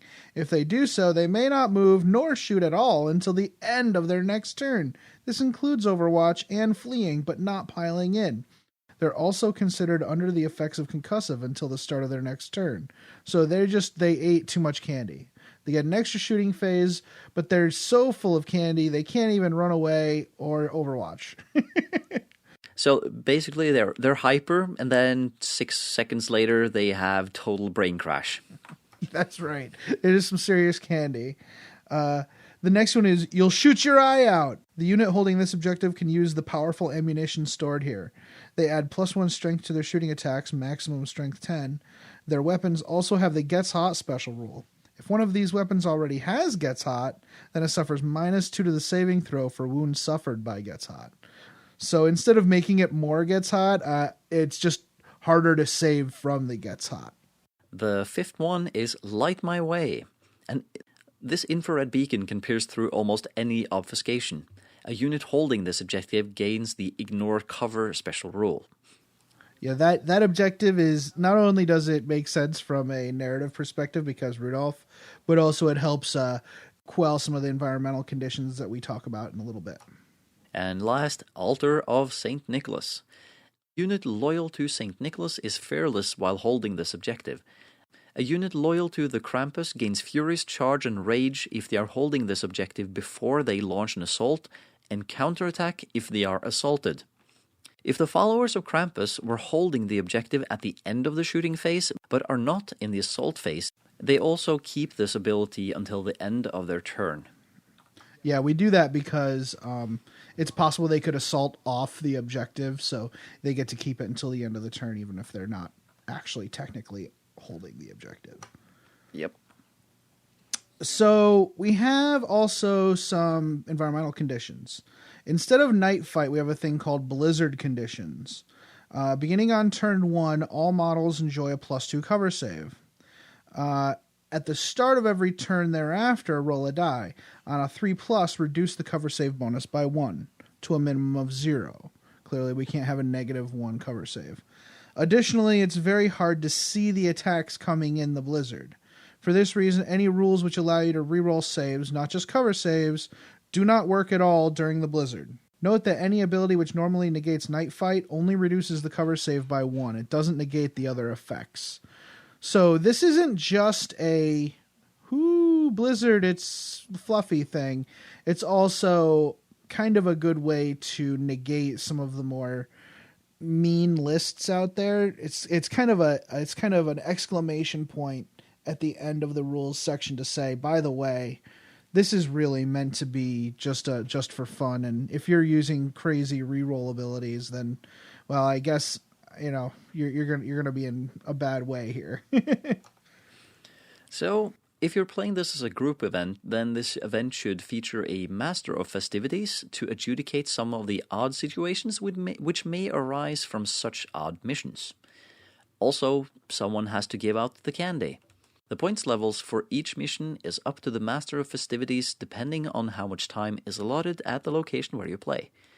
1,250 to 1,500 points is recommended. Yeah. And preparing for the event kind of as written for a lot of people could be really expensive, really time consuming. You can get Christmas village trees from your department store, same place you would be getting the little present tokens.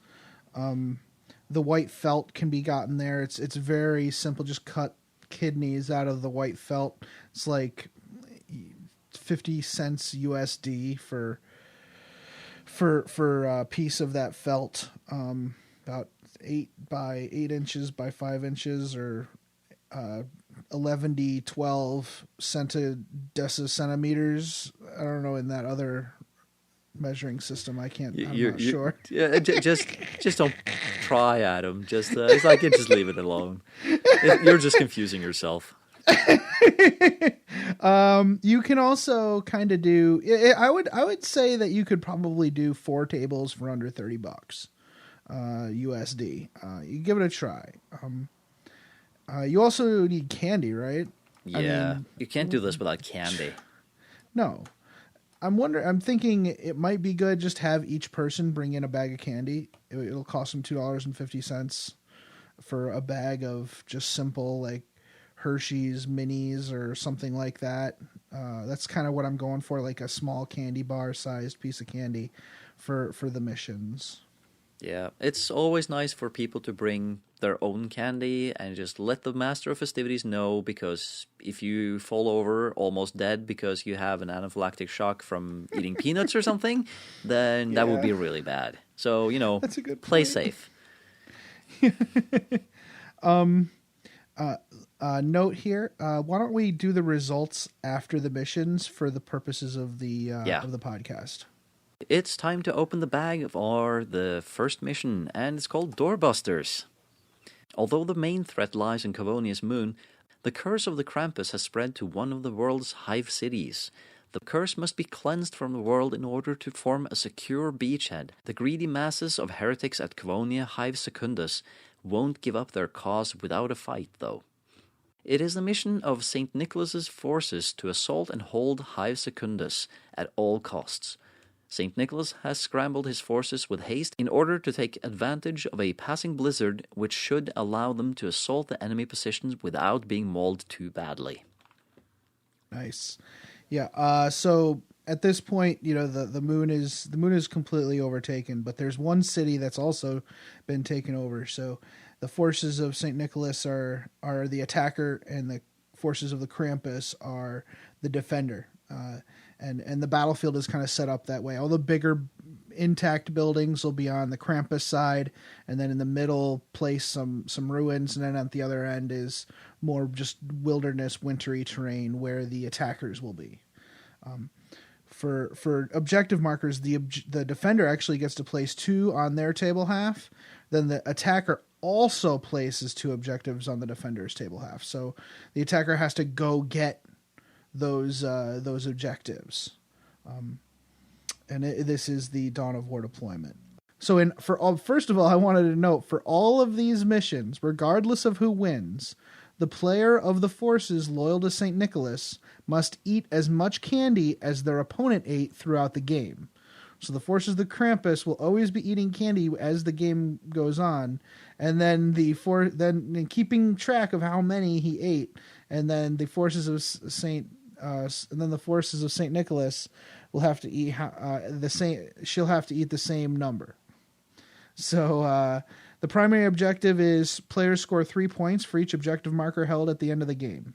Secondary objectives are Slay the Warlord and Linebreaker for 1 point each.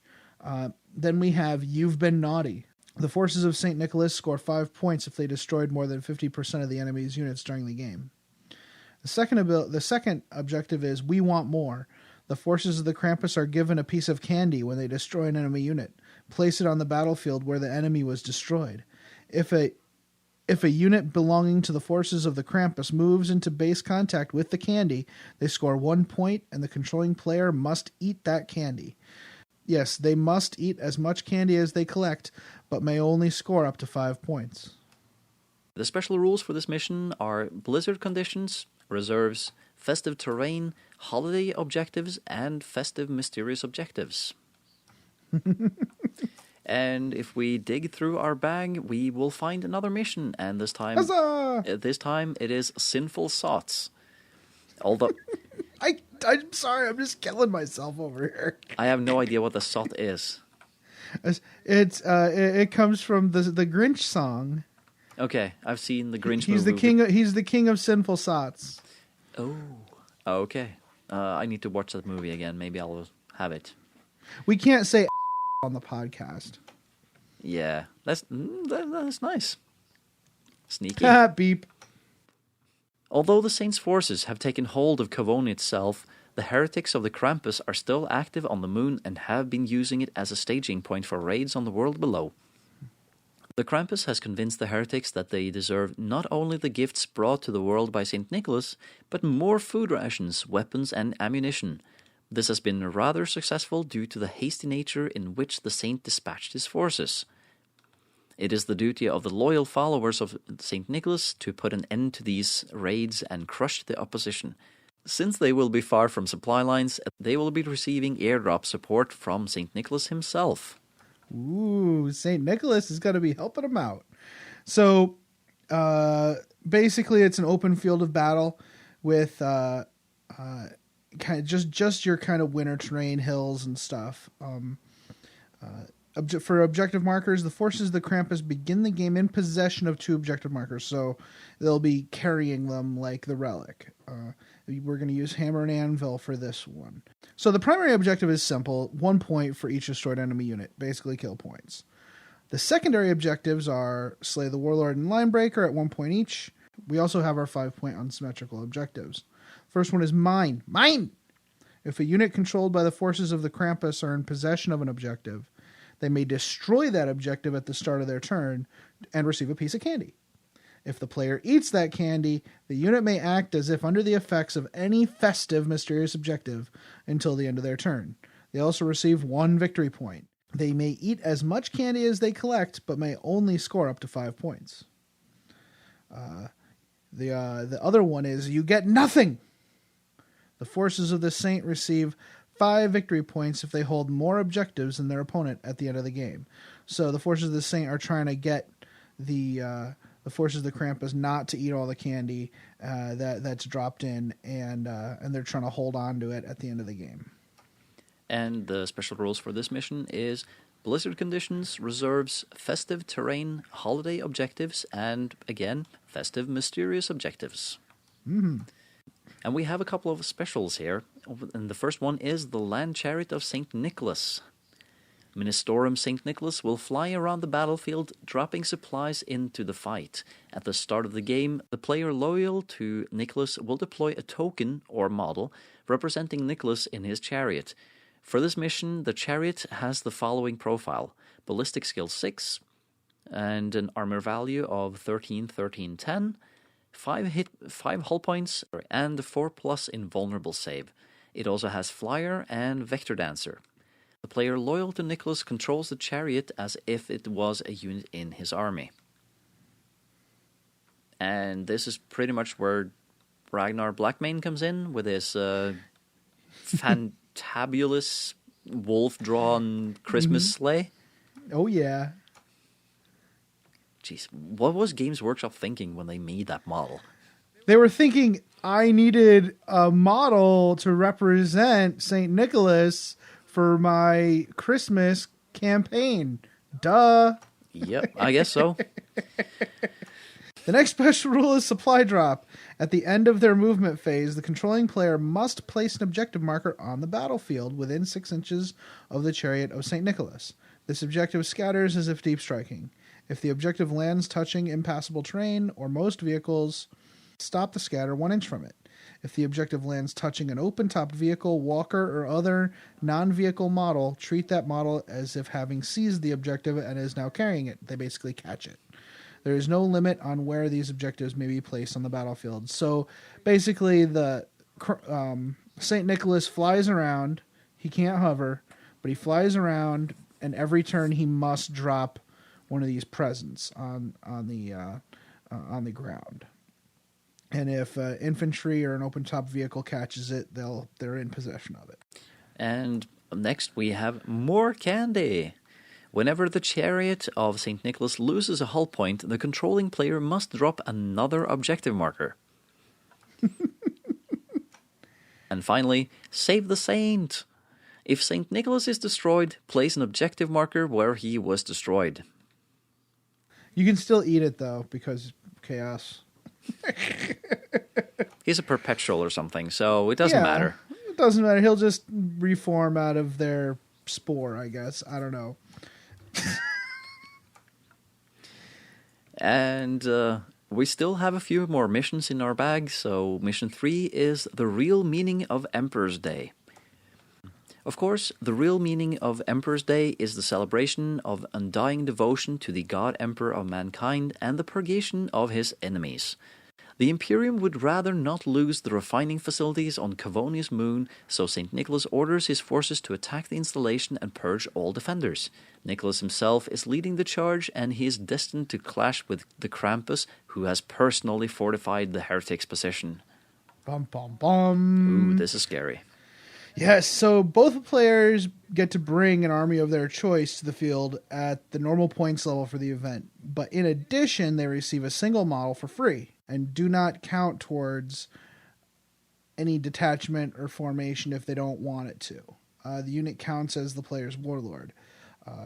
That is either the Ministorum St. Nicholas, who is in every way identical to Logan Grimnar on his chariot, except that his faction is that of your primary detachment, or the Greater Demon Krampus, who is identical to Bellicor, except, again, his faction is that of your primary detachment. So if you're playing Dark Eldar, if your primary detachment is Dark Eldar, then Krampus is Dark Eldar. He's a Dark Eldar Krampus, which makes a lot of sense, even though he's not a demon. You know, try not to think about it too hard when it comes to the narrative, okay? You want to do Manufactorum Winter Train for this one. And as for objective markers, the forces of the Krampus place 12 objectives just before they deploy their models. And in this mission, they can be placed within 6 inches of each other instead of 12. We're going to use Dawn of War again because nobody likes Vanguard Strike. I'm just putting that out there. The two missions for this objective are the Last Emperor's Day. If a unit controlled by the forces of Krampus are in possession of an objective, they may destroy that objective at the start of their turn and receive 3 pieces of candy.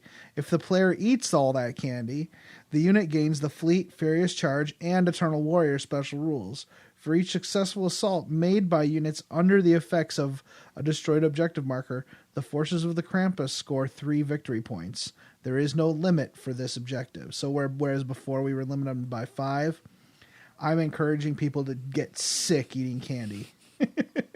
This is going to be so bad. People, we do not take any kind of responsibility for negative health effects caused by this. Just are you saying that you should buy multiple boxes of rum-filled candies? Yes. Anyways, victory in the War on Emperor's Day. The forces of St. Nicholas receive 1 victory point for each destroyed enemy unit at the end of the game. There is no point limit for this objective, so they basically have kill points. But they still have to eat the same number of candies as the Krampus player in order to achieve victory if they succeed. So let's have some secondary objectives for this game. Slay the Warlord is in play and is worth 3 victory points. Duh. No, I mean with the Krampus and St. Nicholas there. Right. Duh, Slay the Warlord, 3 points. And then there's Maelstrom of War. Players score 1 point for each objective marker held at the end of each game turn. So the longer they hold the ground, the better off the more they win. Yeah. And the special rules for this mission are Blizzard Conditions, Reserves, Festive Terrain, Holiday Objectives, and Festive Mysterious Objectives. And the final one is Blessings of St. Nicholas.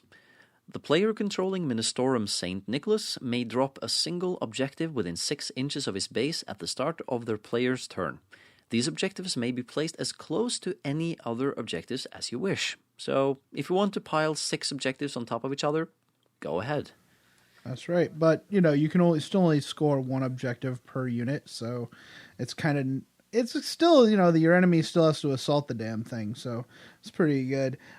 The thing about this mission is there are going to be objectives everywhere. People are going to be scoring points for pretty much everything. This mission is crazy. So even for a 1,500 point game, you're going to need 3 hours just to really get your head around how crazy this mission is going to be.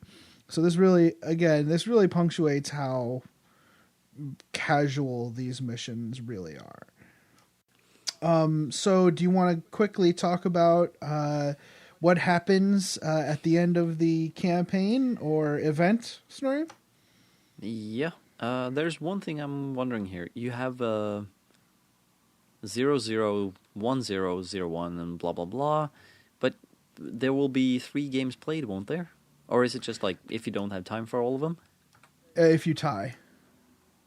Oh, right. So if it's but 00 is just all ties, which is just not going to happen. But whatever. Oh, right. Yeah. You never know. So there's lots of victory conditions, lots of possibilities with 3 games, and I wanted to give a different one for each result. When you play these with your players, go ahead and you might want to tell them what could have happened because some of the things are pretty interesting. With 3-0, St. Nicholas win. This is Nicholas triumphant. The plans of the Krampus have been destroyed. He is sent back to the warp and his hordes are decimated. The processing plant is saved. On a 2-0, which means that St. Nicholas won 2 and then there was a tie, there's a major victory on Emperor's Day. Although heavy losses have been sustained, the Krampus has been defeated, and he has been sent back to the warp, and the processing plant has been saved. And if the forces of St. Nicholas win 2 and the forces of Krampus win 1, then victory on Emperor's Day. Although the Krampus has been defeated, he will likely return next year. but Ministorum St. Nicholas will be ready for him. Ha-ha! In the case of 1 victory for St. Nicholas and 2 draws, then we have a minor victory on Emperor's Day. The Krampus got away, but the uprising has been squashed on Cavonia. Minor repairs will be needed in the processing plant. On a 1-1, 1 win to 1 win, and a tie, that's a stalemate on Cavonia. The Krampus got away, and the uprising has been squashed on Cavonia. Sadly, major repairs will be needed in the processing plant, and many civilians died during the rebellion. Another kind of tie is 0-0, which means all 3 games were ties. The result is Exterminatus. The uprising could not be quelled on Cavonia's moon. Exterminatus had to be called on the processing plant, plunging Cavonia into a perpetual economic disaster. Aww. Yeah. And if Krampus wins 1 and the rest of the games are draws, eternal war on Cavonia. Not only must its moon be purged within Exterminatus order, but Cavonia itself is plunged into an eternal war. Although the saint escapes with his ship, the world is lost forever. Oh. If Krampus wins 2 and St. Nicholas's forces win 1, then it's Bloody Emperor's Day. All of St. Nicholas's forces are decimated. Although he is able to escape with his ship, both the world and its moon are taken by the forces of chaos. Whew. It's getting darker and darker. 2-0 Krampus is Dark Emperor's Day. Although his ship is able to escape, both St. Nicholas is killed and all of his forces are destroyed. The world of Cavonia becomes a major hub for chaos activity in the sector. If it's a complete and total win by the Krampus, with 3-0 wins, Krampus has achieved a slaughter on Emperor's Day. The forces of the Krampus completely overrun the saint, destroy his forces, and obliterate his ship.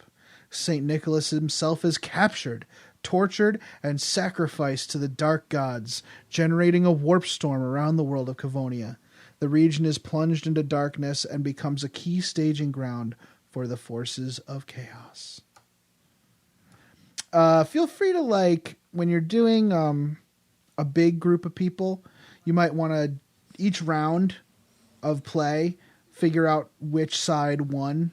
Like how many, so if you have 6 players, if 2 Krampus and 1 St. Nicholas win, then count that as a win for Krampus. So that'll be an interesting way to do it. Yep. So Snorri, what do you think? Is that fun? I think this is a really neat version of have fun on Christmas using your miniatures and still be in a Christmas mood. That's right. And remember, this isn't really play tested. I think Jason and I might do this. He expressed some interest, but we won't have time to do it before the show launches. So keep in mind that it hasn't been play tested, so feel free to change things as you go. If you feel like something isn't fair or not working, just change it. But please be sure to let us know on Facebook so that I can make adjustments as we go. And we'll keep it updated for future use in future holiday seasons. What, Snorri? Yep. Were we supposed to do something else? I think we were supposed to pick some winners. Oh, right. I need to go to the bathroom. Okay, can we make sure we do it after the break? Come on. Seriously. Yeah. We can do it. We can do it after the break. I just have to go to the bathroom right now, okay? Yep. First thing after the break, winners. Right.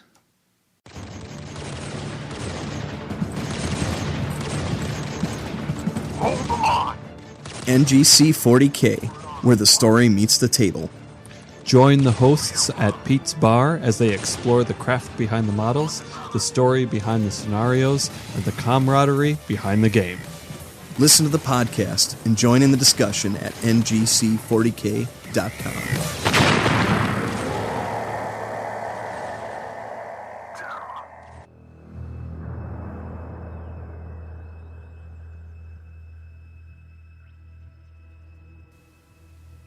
Previously on the raid on Pakeshi IV. After successfully claiming the world of Shatara, Mad Doc Drillteeth has sent a splinter force to raid the world of Pakeshi IV. The local PDF failed to completely repel the Orc invasion, but they have been assisted by the fortunate presence of some Bloodraven Space Marines. The system's Imperial commander, Celia Falks, and her subordinates still have no idea what either the Orcs or the Space Marines are doing on her world. Pakeshi IV is little more than a huge chemical reclamation facility supporting the gas giant mining operations throughout the system. The Bloodravens are commanded by a young librarian by the name of Dialix Tsorg. His state of being had evolved beyond simple annoyance. Codisir Tsorg and his men had been fighting Orcs for days. The city they defended lay at the center of a sprawling chemical reclamation facility. The Orcs had breached the initial physical defense provided by the surrounding chemical lakes and machinery, although the Pakeshi Rangers had destroyed the Orcs' huge hovercraft battle fortresses. The Orcs themselves still infested the city. The Greenskins' presence had, at first, consisted of sporadic raids throughout the city, but it had slowly begun concentrating on a single compound.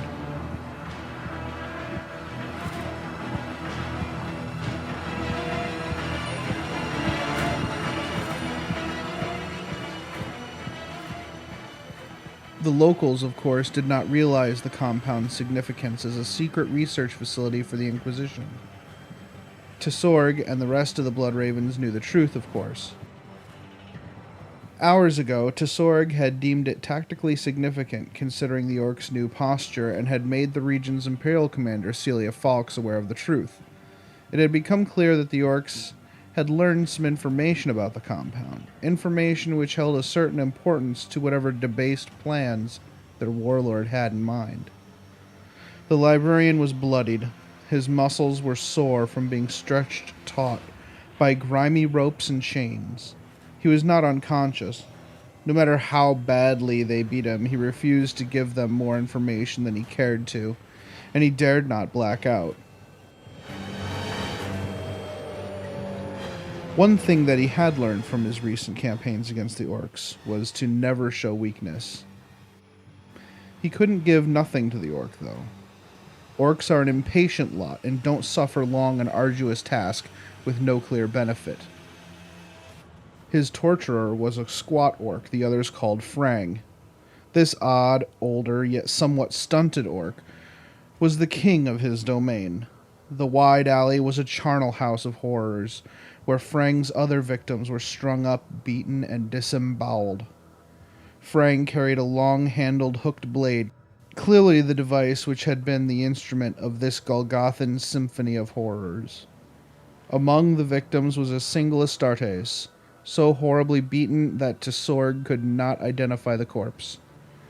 Tsorg guessed that the cruel blade had not killed any of them instantly, the Astartes in particular. He prayed to the God Emperor that his battle brother had not died screaming. Codisir Tsorg had grown impatient, though. Death would be preferable to the incessant bludgeoning and meandering questioning. He had to admit, however, Frang was an excellent choice for this particular job. The old Orc was clearly disfigured, whether by birth or by some old injury. His lower jaw was narrow, and his teeth were small and dull, many of them black with rot. Tsorg had never seen an Orc with old teeth in his head, and he'd seen a lot of Orcs. Although Orcs were capable of some level of speech, some of it understandable, it was often impossible to fully understand what they were trying to convey. With Frang, however, every question he asked was clear, and the Orc seemed clever enough that he probably knew more often than not when the subject of his bloody work was lying. The questions, however, were very telling. "Where are the other Beakies?" Frang spat. Tsorg assumed the Orc meant the rest of the Bloodravens. After Shatara, the chapter's presence in the Pakeshi sector had dispersed, bolstering areas surrounding that world. Commander Falks had agreed to call Chapter Master Revueltas for reinforcements, though their astropathic choir had been overrun before a response could be received. "I don't know," he growled. "Were you on the world you call Shatara?" "Yes. I enjoyed killing many of your kind. Will the Umus counterattack Shatara? Oh yes, be ready for a major assault. We will wipe that world from all memory. You exaggerate, Grok's filth! Whack! Across his face. The flat of the blade cracked his left orbit. Burning agony filled his vision. Light and sound exploded in his mind. Why do you have so many weird boys? In spite of himself, Tsorg said, We are all in some way... And then he stopped himself. We take them from others, so we have more. Liar! The butt of the implement jabbed into his diaphragm, but the muscles there resisted the thrust. Just the same, he made a great show of exhaling deeply and coughing. What lies behind the old big wall? His questioner wanted to know about the inquisitorial compound. The wall surrounding it was very old, certainly predating the Inquisition's presence there, and likely predating the Great Crusade. Nothing. Whack! No, there's something. Why else are there walls? Why else are there defenders? It was true. The remnants of the Pakeshi Rangers, including the Imperial commander, had fallen back behind the wall. The orcs had been striking at the compound's outer defenses, pecking here and there, sacrificing hundreds of orcs in dozens of raids. Clearly, the orcs' commander was not stupid. He was testing the installation's defenses, finding the right places to strike when he finally decided to make an assault. Tsorg had ordered his Blood Ravens to strike out beyond the walls for this reason. They had destroyed at least 10 orc raiding parties before they could be used to help their commander collect information he needed. Tsorg had ordered his Blood Ravens to strike out beyond the walls for this reason. They had destroyed at least 10 orc raiding parties before they could be used to help their commander collect the information he needed. His hope was that his counterpart on the orc side was a careful commander, which his strategy had revealed. The orc warlord would, if Tsorg was correct, hesitate before making a big move without a clear tactical edge. This behavior obviously went against everything he'd ever been taught about orcs. But one thing that was also important to expect from any enemy was the unexpected. Why? Frang demanded before Tsorg realized he'd been daydreaming, on the verge of losing consciousness. Through a red, blurry haze, he saw the staff end of Frang's tool raised for another blow. It's a hardened position. Walls. We can hold you off until reinforcements arrive. You won't? Whack! Hold us! The weapon came down on the librarian's arm. His vision cleared with a sharp pain which signified a cracked bone. Didn't hurt. He did this. He did his best to make this defiance sound desperate. He wondered if the orc sensed that. It will hurt more if you do not tell me everything. Each word in the sentence punctuated by a pointless blow laid against his torso and abdomen. Please, tell me what you want to hear. Where, crack, is, crack, the, crack, tome, crack, of, crack, blood, crack. We don't have it, he gasped between each word, spitting blood and tooth fragments. Crack, lies! Crack, it is there! Crack, behind the walls, crack. Tsorg gave up the act and became calm. Thank you, Frang. I'm glad this wasn't a useless exercise. What is the Tome of Blood? The implement came up for another blow, but Tsorg flexed his mind and gently pushed the orc. Stop. A confused look crossed Frang's distorted face. The confusion melted into fear. What is the Tome of Blood? He pushed again. What is it, Frang? The orc doubled over and vomited whatever bloody mess had been his last meal. Fear and realization filled his mind. I shouldn't have asked that. I shouldn't have told you. Tell me the rest. Frang moaned in desperation. It will bring Tuska to us. War boss Tuska. Now he fights for the Lord of Blood. He will fight for us instead. We will conquer. Frang was almost relieved when he was done. He leaned against the staff of his weapon, exhausted from the experience. Let me go, Tsorg whispered. The orc winced and his eyes crossed. No! Let me go and I will make you strong. He pushed the greenskin's mind. Not too hard, finesse was key. Frang grunted. Blood oozed from both of his ears, droplets pattering on his shoulders. Strong! I am weird. I can make you strong. The orc spasmed but moved towards him, lifting the pig sticker. You... I must be let free. I need my hands. The business end of the weapon wavered at Tsorg's throat. He could see the old violet bloodstains caked on the pitted surface of the crude weapon. How many loyal Imperial citizens had met their end on this cruel device? Free. Frang's voice was no longer clear, but muddled by the blood which was now gushing from his nose. The weapon twitched.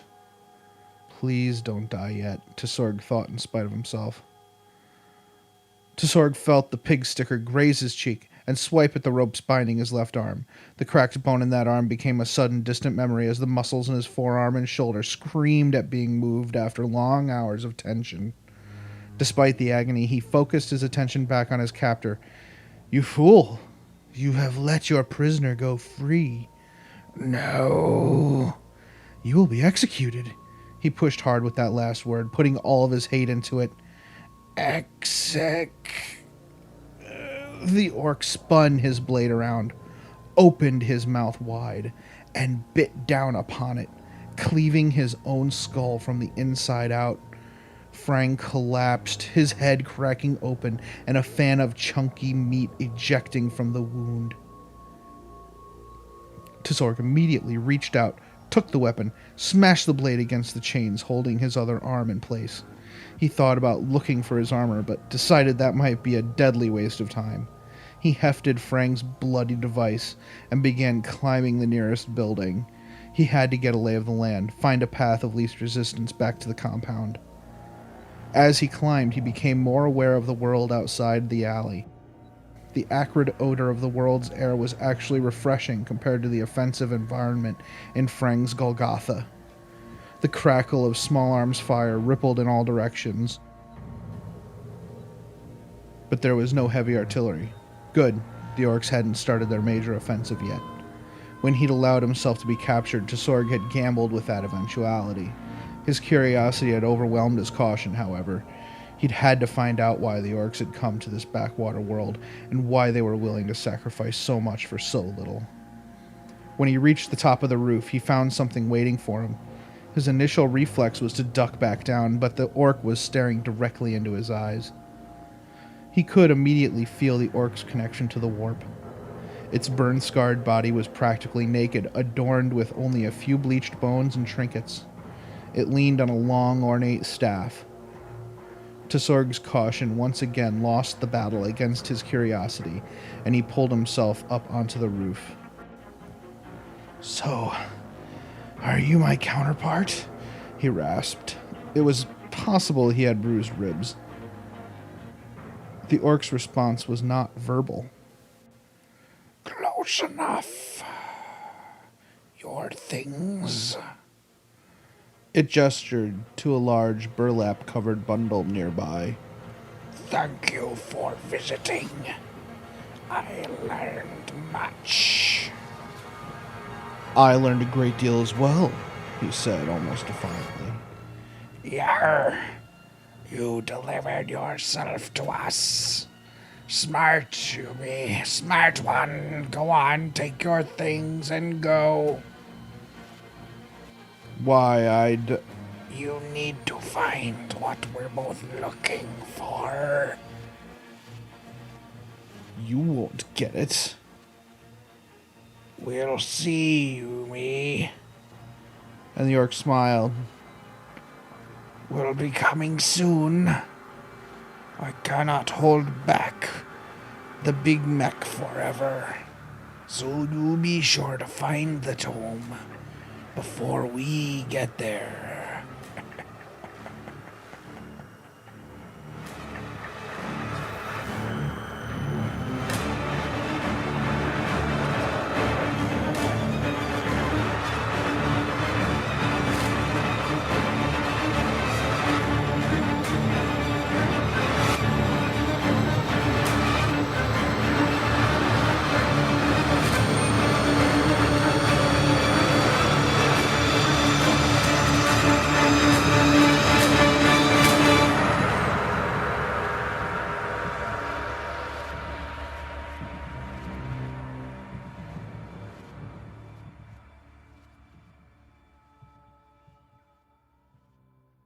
This is Rob Sanders, and you're listening to the Masters of the Forge, where the world of 40k comes to life on your tabletop. Transmission incoming from the Adeptus Terra podcast. A new monthly UK-based 40k podcast has come into the universe, based around the hobby as a whole and the rich background of the 41st millennium. If you're looking for a fun, chilled-out podcast focusing on the fluff of the 41st millennium, with tricks and tips on taking part in the hobby, then why not give us a listen? You can find us on iTunes and Facebook as the Adeptus Terra podcast. You never know, you might just like it. Message ends. Well, I'm done. Yeah, it's getting really late here, so it's like almost 1 a.m. here. All right. I want to go to bed. All right, I will do the outro notes. Outro notes. Yeah. First of all, Golden Sprue Cup in East Greenwich, New York. I will be talking about it a lot in the future. It's in February. Keep that in mind. I will talk about it in January. LATCS non-raffle fundraiser. Check out LATCS Life After the Cover Save on Facebook. Don't miss it. Next, Free Buddha Toys for Tots fundraiser.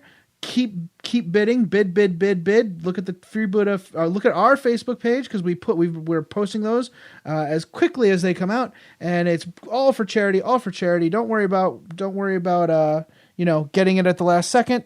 Just bid because it's for a good cause. What else? Facebook, Twitter, webpage, mastersofforge.com. And I think that's it. That's it. We're done. I think. Oh, wait. Yeah, we have what? to do the winners. We do? We almost forgot the winners.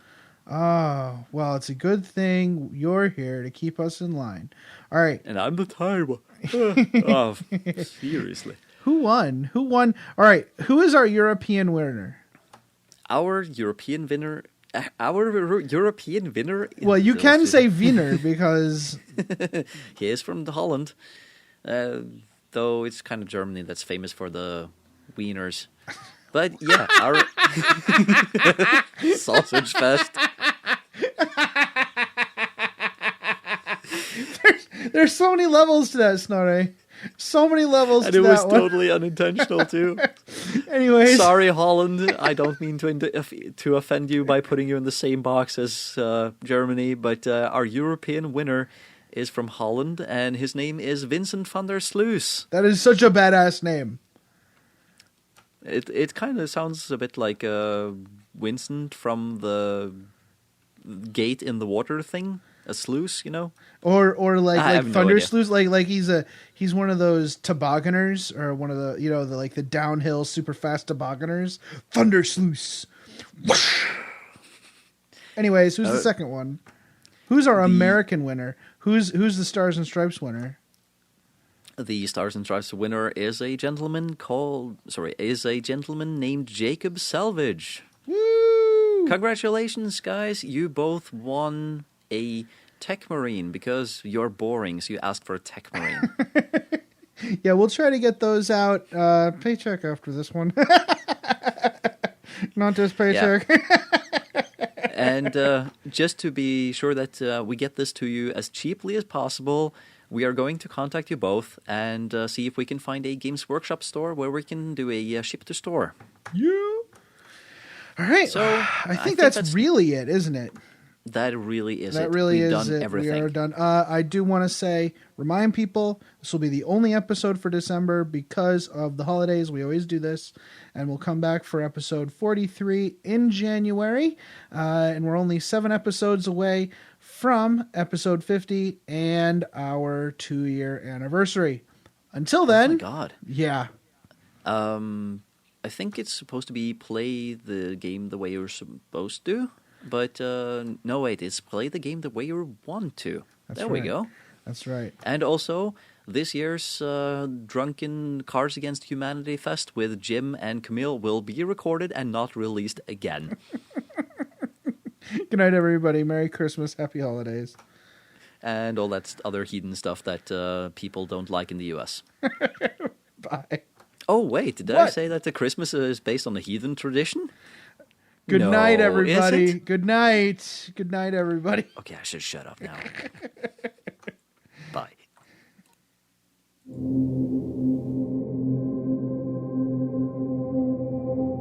This podcast is protected by the Creative Commons Attribution, No Derivatives, Non-Commercial International License.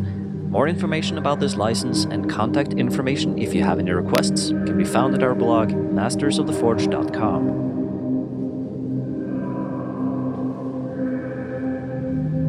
The music used in this podcast was made by Podod of the duo Sublevel 3. The track is used with his permission.